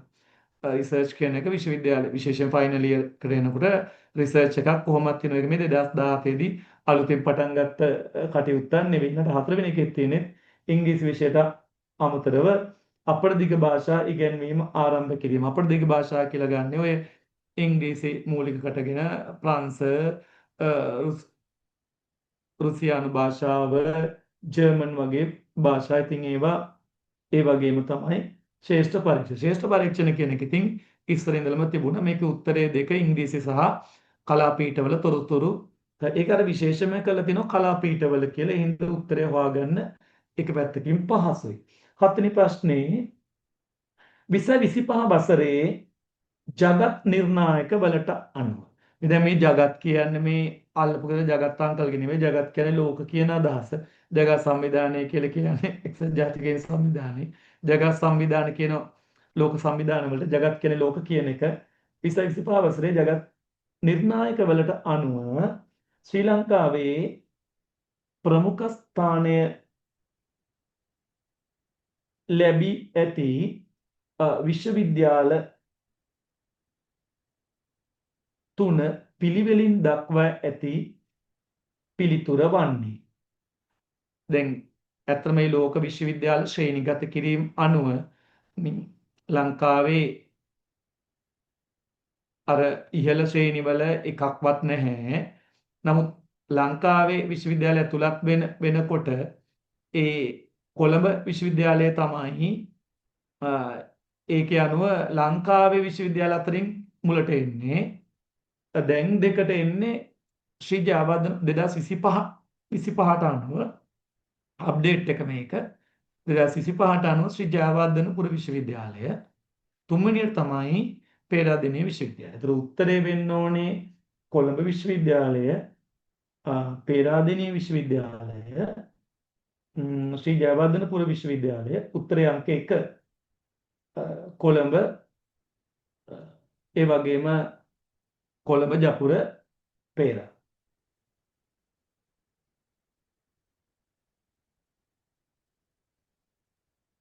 අංක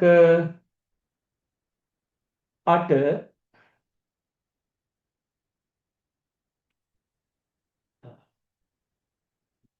දන්ත වෛද්‍ය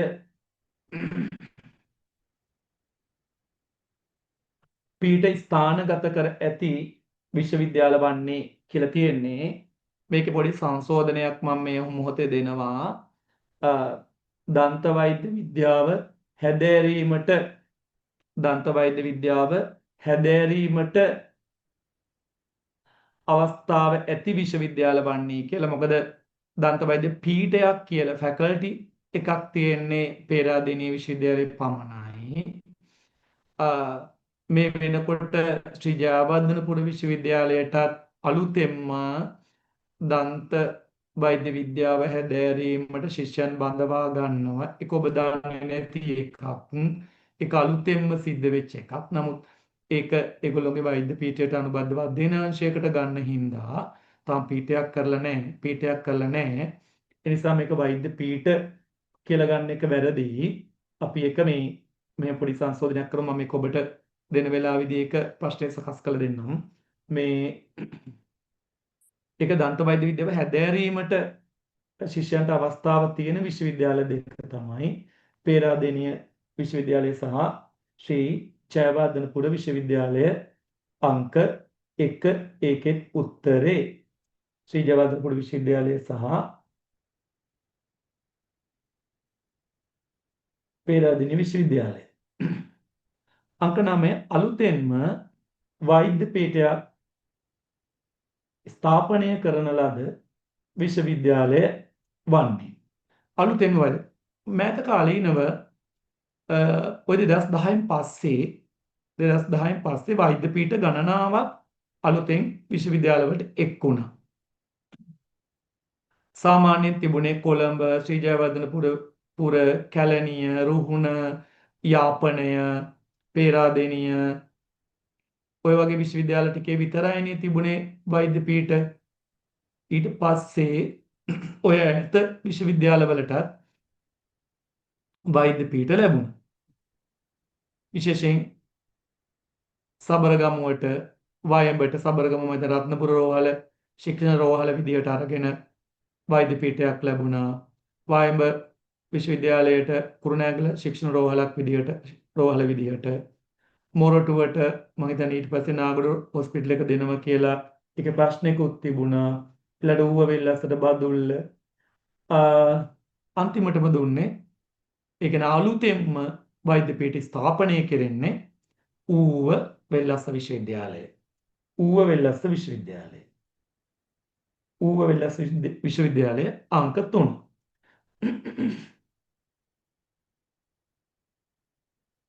10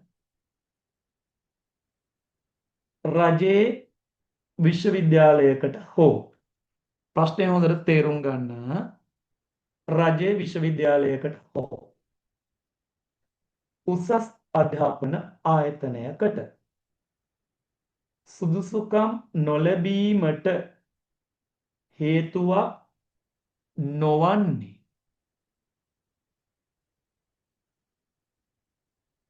සුසුකම් නොලැබීමට හේතුවක් නොවන්නේ.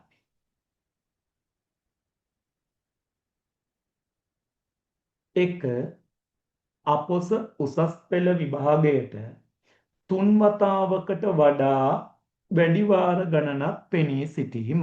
ඔව්.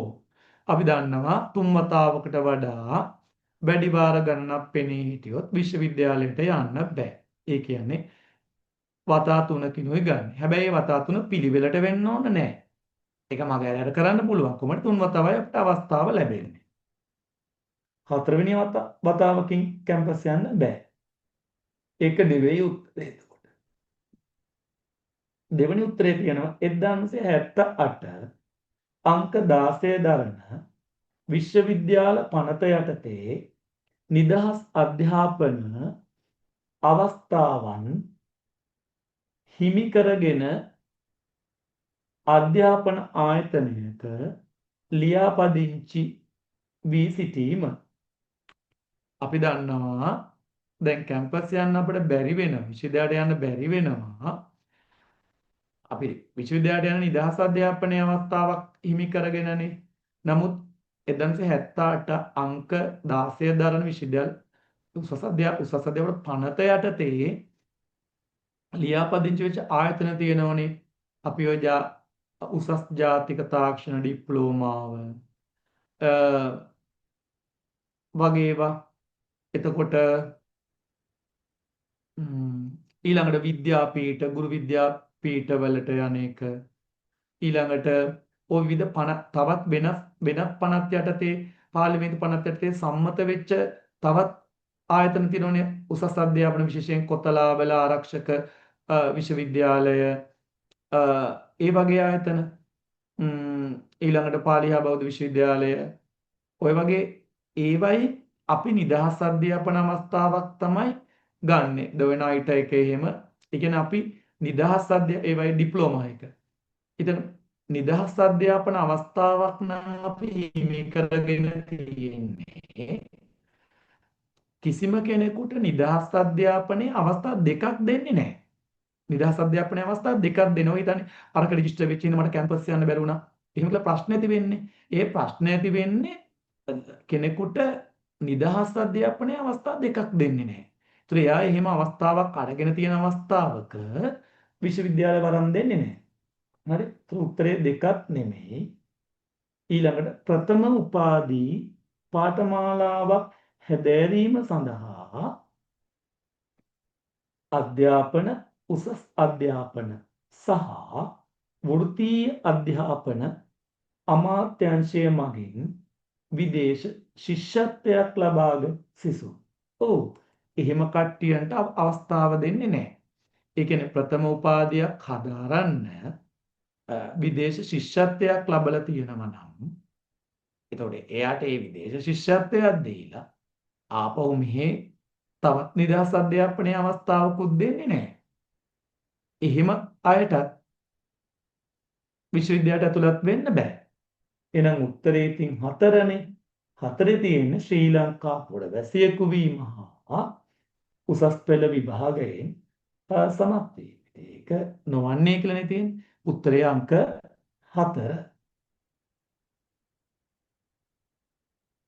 11 විශ්වවිද්‍යාල ප්‍රවේශ අයදුම් පත්‍ර යොමු කිරීම සම්බන්ධ වැරදි ප්‍රකාශය වන්නේ. දැන් අපි මේ ප්‍රශ්න රටා විවිධාකාර හුරු වෙන්න ඕන. අර වර්ෂය කුමක්ද? මේක දක්වන්න, නම් කරන්න. මේ හිම රටාවෙන්ම නෙවෙයි. මේක තරඟකාරී විභාගයක්. එතකොට දන්නම ප්‍රශ්න වුණත් කාලයත් එක්ක ලොකු හරඹයක් කරලා අවුල් වෙන අවස්ථා තියෙනවා. ඒ නිසා විවිධ ප්‍රශ්න රටා තියෙනවා. ඒ නිසා අපි ප්‍රශ්න හදනකොටත් විවිධත්වයකින් යුතුව ඒක කරන්න වෙනවා. විශ්වවිද්‍යාල ප්‍රවේශ අයදුම් පත්‍ර යොමු කිරීම සම්බන්ධ වැරදි ප්‍රකාශය වන්නේ බලමු. 1 මාර්ගගත ක්‍රමයට යොමු කිරීම අනිවාර්ය වීම. ඔව්. ඉතා පැහැදිලිව දැන් කියලා තියෙනවා මාර්ගගත ක්‍රමයට ඔන්ලයින් ක්‍රමයට ඔබේ අයදුම් ප්‍රත්‍යය යොමු කළ යුතුයි කියන එක. ඒක එක නිවැරදි ප්‍රකාශයක්, එක වැරදි ප්‍රකාශයක් නෙවෙයි. ඒක පැහැදිලි. ග්‍රාම සේවා නිලධාරිගේ නිර්දේශය අත්‍යවශ්‍ය වීම. අපි කැම්පස් එකකට විශ්වවිද්‍යාලයකට අයදුම් කරනවා නම් ග්‍රාම සේවකගේ නිර්දේශය අවශ්‍යද? ග්‍රාම සේවකගේ නිර්දේශය අපට අවශ්‍ය වෙන එක වෙලාවක් තියෙනවා. ඒ තමයි අපි මහ පොළ ශිෂ්‍යාධාරය ඉල්ලන අවස්ථාව. ඒ අවස්ථාවේදී එයා රහස්‍යව වාර්තාවක් සපයනවා. එහෙම නැතුව විශ්වවිද්‍යාල ප්‍රවේශය සඳහා එයාගේ නිර්දේශයක් අවශ්‍ය වෙන්නේ නැහැ. එන උත්තරේ නම් දෙක. නමුත් අපි බලමු තුන්වෙනි උත්තරේ තියෙන පාසල් අයදුම්කරුවෙකු නම් විදුහල්පතිතුමාගේ නිර්දේශය අවශ්‍ය වීම. ඔව්. විදුහල්පතිතුමාගේ නිර්දේශය අවශ්‍ය වෙනවා. 4 පාසල් හැර යාමේ සාතිකය අවශ්‍යයි. ඔව්. උත්තරේ 2. 12 අපොස උසස් පෙළ විභාගයේදී ප්‍රධාන විෂයන් විෂය ධාරා කීයකට බෙදා දක්වා තිබේද? 6යි 4යි 7යි 5යි. උත්තරය 6යි. කලා විෂය ධාරාව, වාණිජ්‍ය විෂය ධාරාව, ජෛව විද්‍යා විෂය ධාරාව, භෞතික විද්‍යා විෂය ධාරාව, ඊළඟට තාක්ෂණික විෂය ධාරාව, අපි විෂය ධාරා දෙකක් විදිහට ගන්නවා. ඉංජිනේරු විද්‍යා විෂය ධාරාව සහ ජෛව පද්ධති තාක්ෂණ විෂය ධාරාව විදිහට 6යි.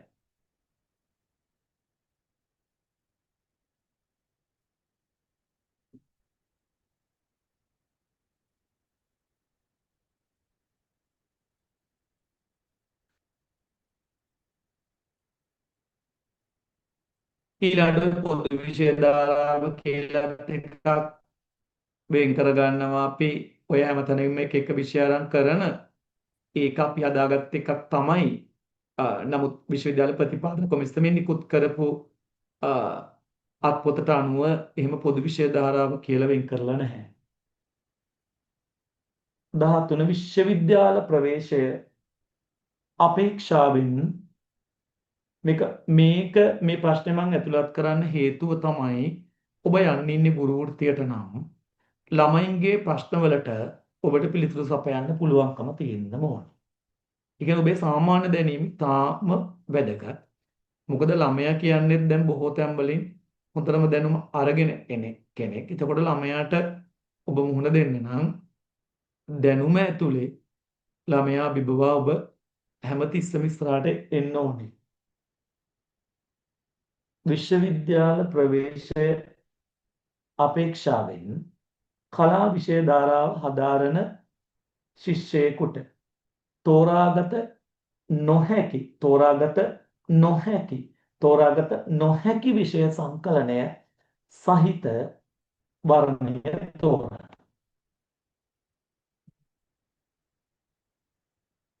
විෂය සංකලනය තෝරන. මම මේකට මේ ප්‍රශ්නේ හදද්දි අනෙක් විෂය ධාරා ගත්තේ නැතුව. ඇයි කලා විෂය ධාරා විෂය සංකලනයම ගත්තේ? ඒකට හේතුව ඒකට හේතුව තමයි අපි ගත්තොත් ගණිතාංශය, විද්‍යාංශය ඒවයි නිශ්චිතයි විෂය. එක වෙනස් වෙන්නේ නැහැනේ. ඊළඟට වාණිජ්‍ය විෂය ධාරාවේ උනත් නිශ්චිතයි. ඒ වගේම තමයි තාක්ෂණික විෂය ධාරාවෙත් ඒවයි නම් විෂය ටිකක් තෝරගන්න තියෙනවා. නමුත් ඒව හරි පැහැදිලි. නමුත් කලා විෂය ධාරාව ඇතුලේ එක පැත්තකින් සමාජීය විද්‍යා විෂයන් තියෙනවා. ඊළඟට සම්භාව්‍ය භාෂා විෂයන් තියෙනවා. නූතන භාෂා විෂයන් තියෙනවා. ඊළඟට ආගමික හා ශිෂ්ටාචාර විෂයන් තියෙනවා. ඊළඟට සෞන්දර්ය විෂයන් තියෙනවා. එතකොට මෙන්න මේ කාණ්ඩ වලින් විශ්වවිද්‍යාල ප්‍රවේශය අපේක්ෂාවෙන් කොහොමද විෂයන් තෝරගන්නේ? මොකද ඕනෙම විෂයන් තුනක් කළාම විශ්වවිද්‍යාල ප්‍රවේශය ලබන්න බෑ. හැබැයි උසස් පෙළ ලියන්න පුළුවන්. උසස් පෙළ ලියන්න පුළුවන්. ඒ වුණාට විශ්වවිද්‍යාල ප්‍රවේශය ලබන්න නම් අර විෂය සංකලනයන් අඳුන ගන්න ඕනේ. එතකොට සමාජීය විද්‍යා විෂයන් කියලා ගන්න ඔය විද්‍යාව කියලා බොහෝ දුරට අවසන් වෙන විෂයන් තියෙන්නේ. දේශපාලන විද්‍යාව, කෘෂි විද්‍යාව, ගෘහ ආර්ථික විද්‍යාව,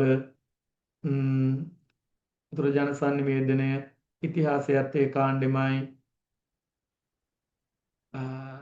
තර්ක ශාස්ත්‍රය, විද්‍යාත්මක ක්‍රමය, භූගෝල විද්‍යාව වගේ විෂයන්. ඊළඟට ජාතික භාෂා විෂයන් වලට එන්නේ ඉංග්‍රීසි, දෙමළ, සිංහල. ඊළඟ සම්භාව්‍ය භාෂා වලට වැටෙන්නේ අරාබි, සංස්කෘත, පාලි, මැලේ. ඊළඟට ආපහු නූතන භාෂා වලට වැටෙනවා ජපන්,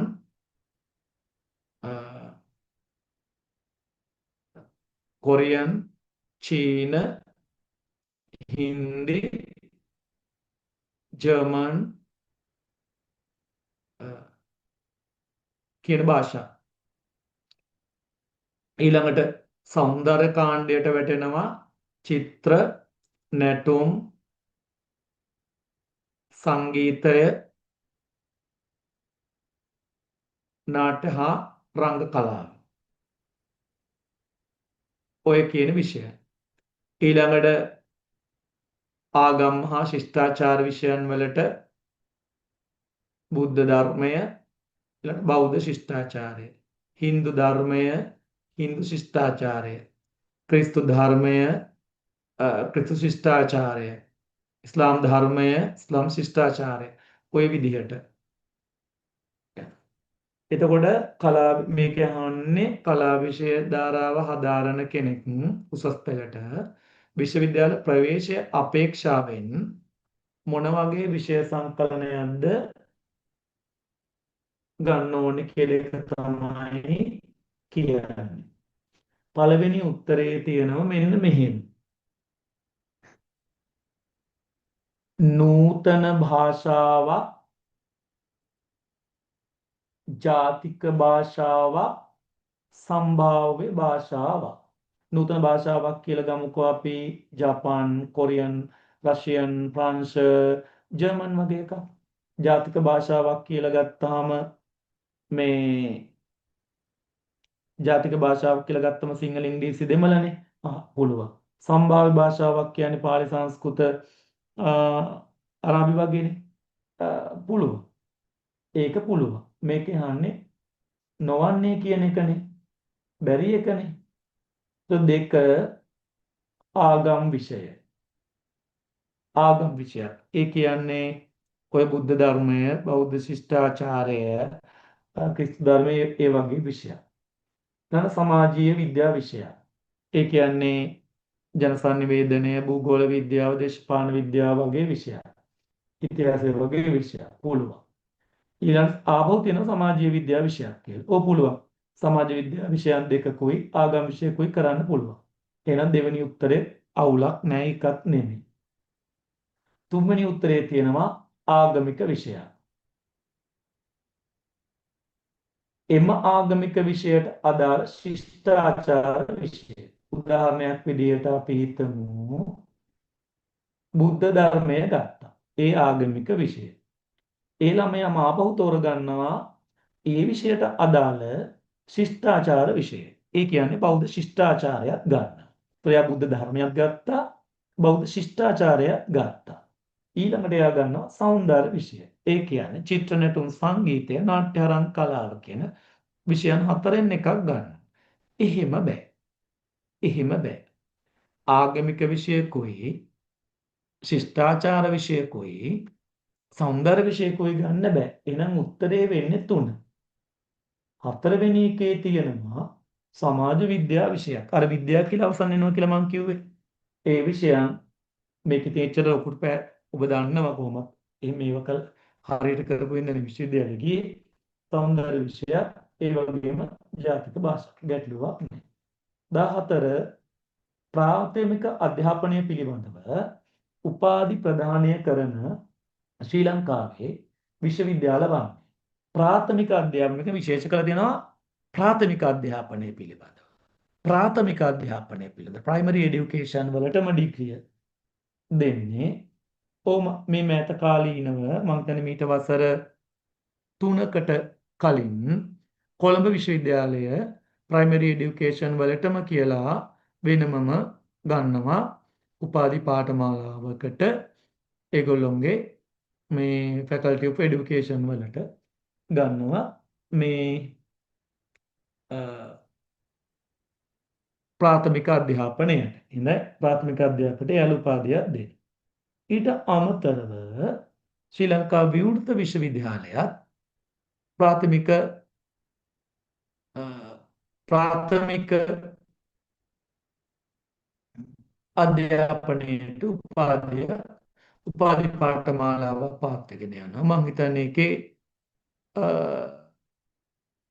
මේ වෙනකොට මම මෙහෙම ඒ ටික කියන්නේ වන් මේ අර 2010න් පස්සේ වුණත් සිද්ධ වෙච්ච ඒ අධ්‍යාපනයේ වෙනස්කම් වලටත් ඒව අදාළ වෙන නිසා මේ ඒකෙත් මම හිතන්නේ මේ ෆයිනල් ඉයර් එක කියන්නේ අන්තිම බැච් කියන්නේ තාම එක බැච් එකත් අවුට් වෙලා නැහැ. අවුට් වෙන්නේ මේ අවුරුද්දේ ඒව පටන් ගත්තම කෝස් මේ අලුතෙන්ම. එතකොට මේකට උත්තරේ නම් එන්න ඕන කොළඹයි ශ්‍රී ලංකා විවෘත විශ්වවිද්‍යාලයයි උත්තරේ අංක 2 උත්තරේ අංක 2 කොළඹ සහ ශ්‍රී ලංකා විවෘත විශ්වවිද්‍යාලය.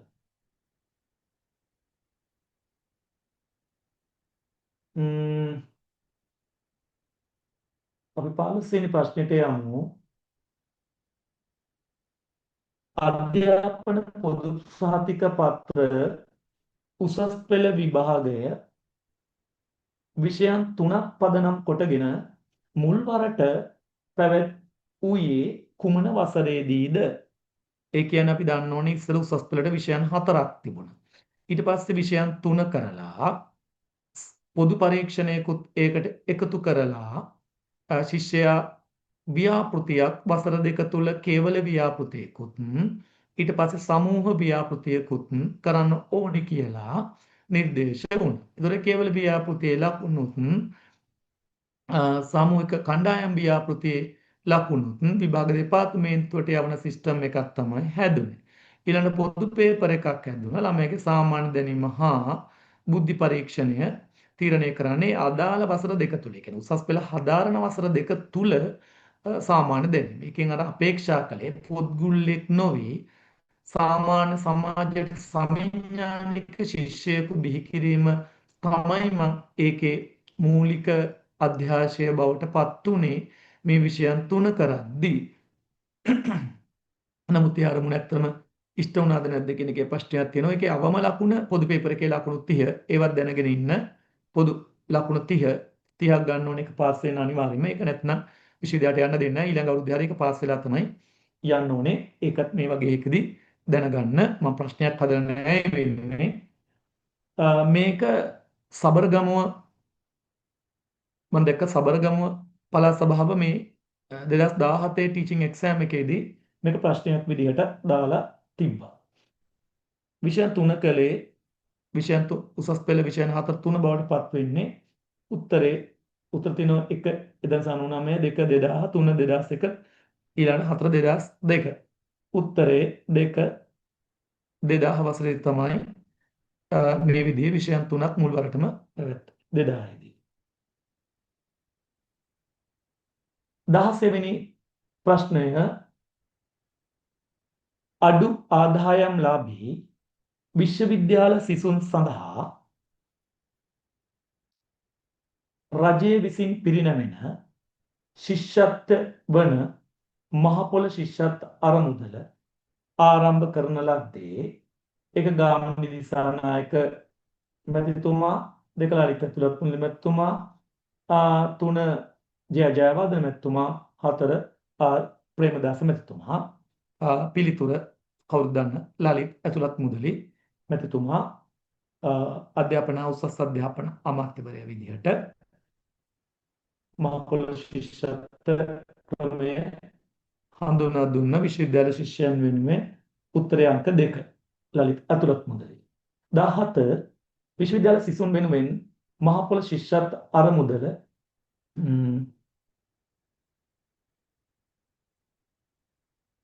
මාසකට ශිෂ්‍යයෙකුට ලැබෙන මුදල කොපමණද?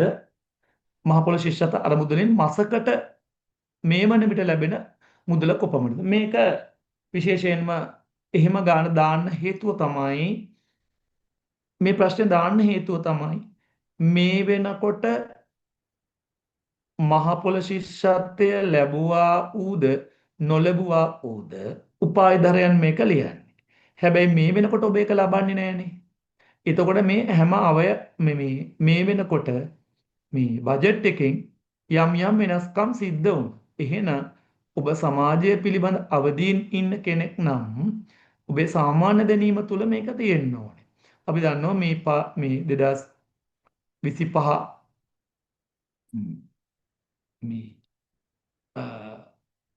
මේ මේ වසර සඳහා 26 වසර සඳහා බජට් එකෙන් අයවැයෙන් විශේෂ වැඩි කිරීමක් කළා මහපොළ ශිෂ්‍යත්ව අරමුදල. මට හිතෙනවා මේක ප්‍රශ්නයක් විදියට ඇත්තටම ඒ කියලා මහපොළ ශිෂ්‍යත්ව අරමුදලේ දැන් ශිෂ්‍යෙක් ලබන මාසික මුදල මේක තියෙනවා 1 රුපියල් 7000යි කියලා, 2 රුපියල් 8000යි, 3 රුපියල් 10000යි, 4 රුපියල් මේ 15000යි කියලා.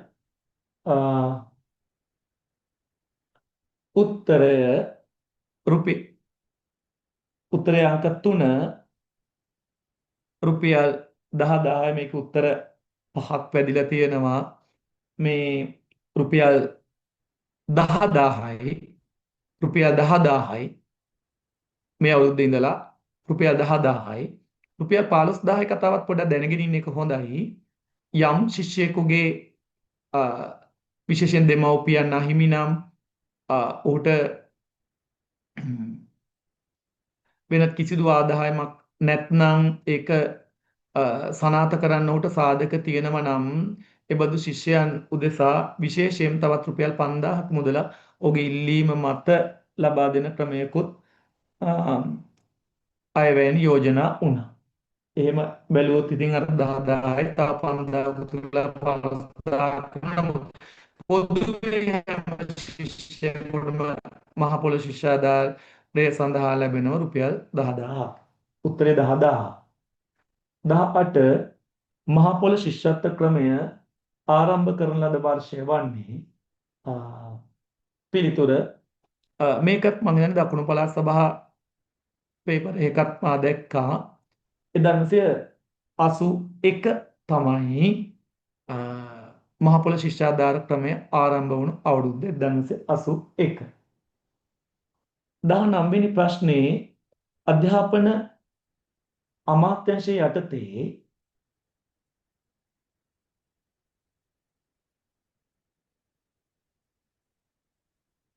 පිටුව ඇති ආයතන අතරින් අධ්‍යාපන වේදී උපාධියක් ලබාගත හැක්කේ කුමන ආයතනයෙන්ද?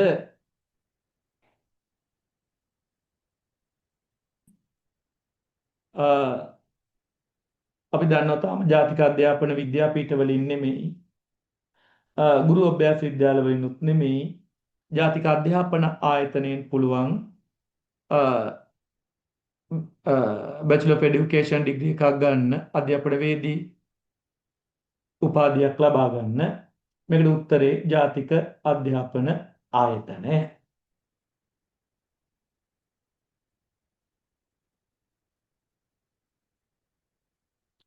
ඔබට ඒක මම ආපහු අවධාරණය කළොත්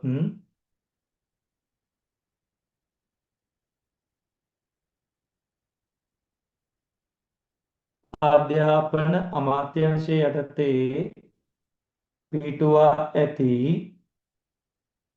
ආයතන අතරින් අධ්‍යාපන වේදී උපාධියක් ලබාගත හැකි ආයතනය වන්නේ. පිළිතුර ජාතික අධ්‍යාපන ආයතනය. අංක 20 අපොස උසස් පෙළ තාක්ෂණික විෂය ධාරාව හදාරන සිසුන්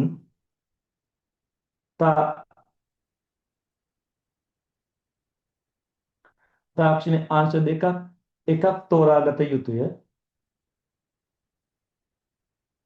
එම අංශ දෙක තමයි ඉංජිනේරු තාක්ෂණ වේදයයි ජෛව පද්ධති තාක්ෂණ වේදයයි. ඉංජිනේරු තාක්ෂණ වේදයයි ජෛව පද්ධති තාක්ෂණ වේදයයි. දැන් නම් ඒක ඉතින් අර සුලභම දන්න කාරණාවක්. මම අද අවධාරණය කරගත්තේ උසස් පෙළ විභාගයත් විශ්වවිද්‍යාල ප්‍රවේශයත් සම්බන්ධව මූලික කාරණා ටික. ඉතින් මෙතෙන්දී සරල වුණත් පොදු ප්‍රශ්න පත්‍රයේ ලකුණු 30කින් සමත් වෙන බව. ඒවත් වැදගත්. විශේෂයෙන් උසස් පෙළ හදාරන වසර දෙක කාලය තුල සාමාන්‍ය දැනීම තමයි එතෙන්දී පරීක්ෂා කරන්නේ. ඒ වගේ ඒවා දැනගෙන ඉන්න එක හොඳයි. මොකද නිවැරදි ප්‍රකාශ තෝරන්න, වැරදි ප්‍රකාශ තෝරන්න, නොගැලපෙන ප්‍රකාශය තෝරන්න වගේ ප්‍රශ්න රටාවලදී ඒ බඳු ඕපාදූප ටයිප් එකේ තොරතුරු තමයි එන්නේ. අපි හැම වෙලාවෙම ගොඩාක් සීරියස් හිතුවට බොහොම සරලම කාරණාවලිනුත් ප්‍රශ්න හැදෙන අවස්ථා තියෙනවා. හරිම විවිධයි මේ ප්‍රශ්න රට. ඉතින් difference way of teaching ආයතනයක් විදිහට difference තමයි. ඉතින් මේ කටයුත්තේදී අප දන්නවා විභාගයක් තරඟකාරී, මේක උගන්වන ආයතනත් තරඟකාරී. ඉතින් ඒ තුල අප සමග එකතු වෙන ඔබ නිවැරදිව මේ කටයුත්තට යොමු කරන්නට ඉතා පැහැදිලිවම අපි වග වෙනවා. ඒ වෙනුවෙන් කැප වෙනවා. මම අරුණ කෝට්ටේගේ ශ්‍රී ලංකා ගුරු සේවය එක ශ්‍රේණිය. ඒ වගේම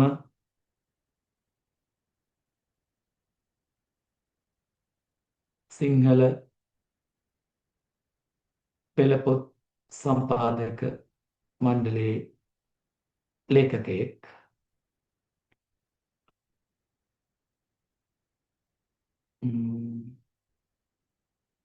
ඒ ඔක්කොටමත් වඩා ගුරු සේවයට කැමැත්තෙන් ආපු කෙනෙක්. ඒ වගේම ගුරු විද්‍යාලයේ බාහිර කතිකාචාර්යවරයෙක්.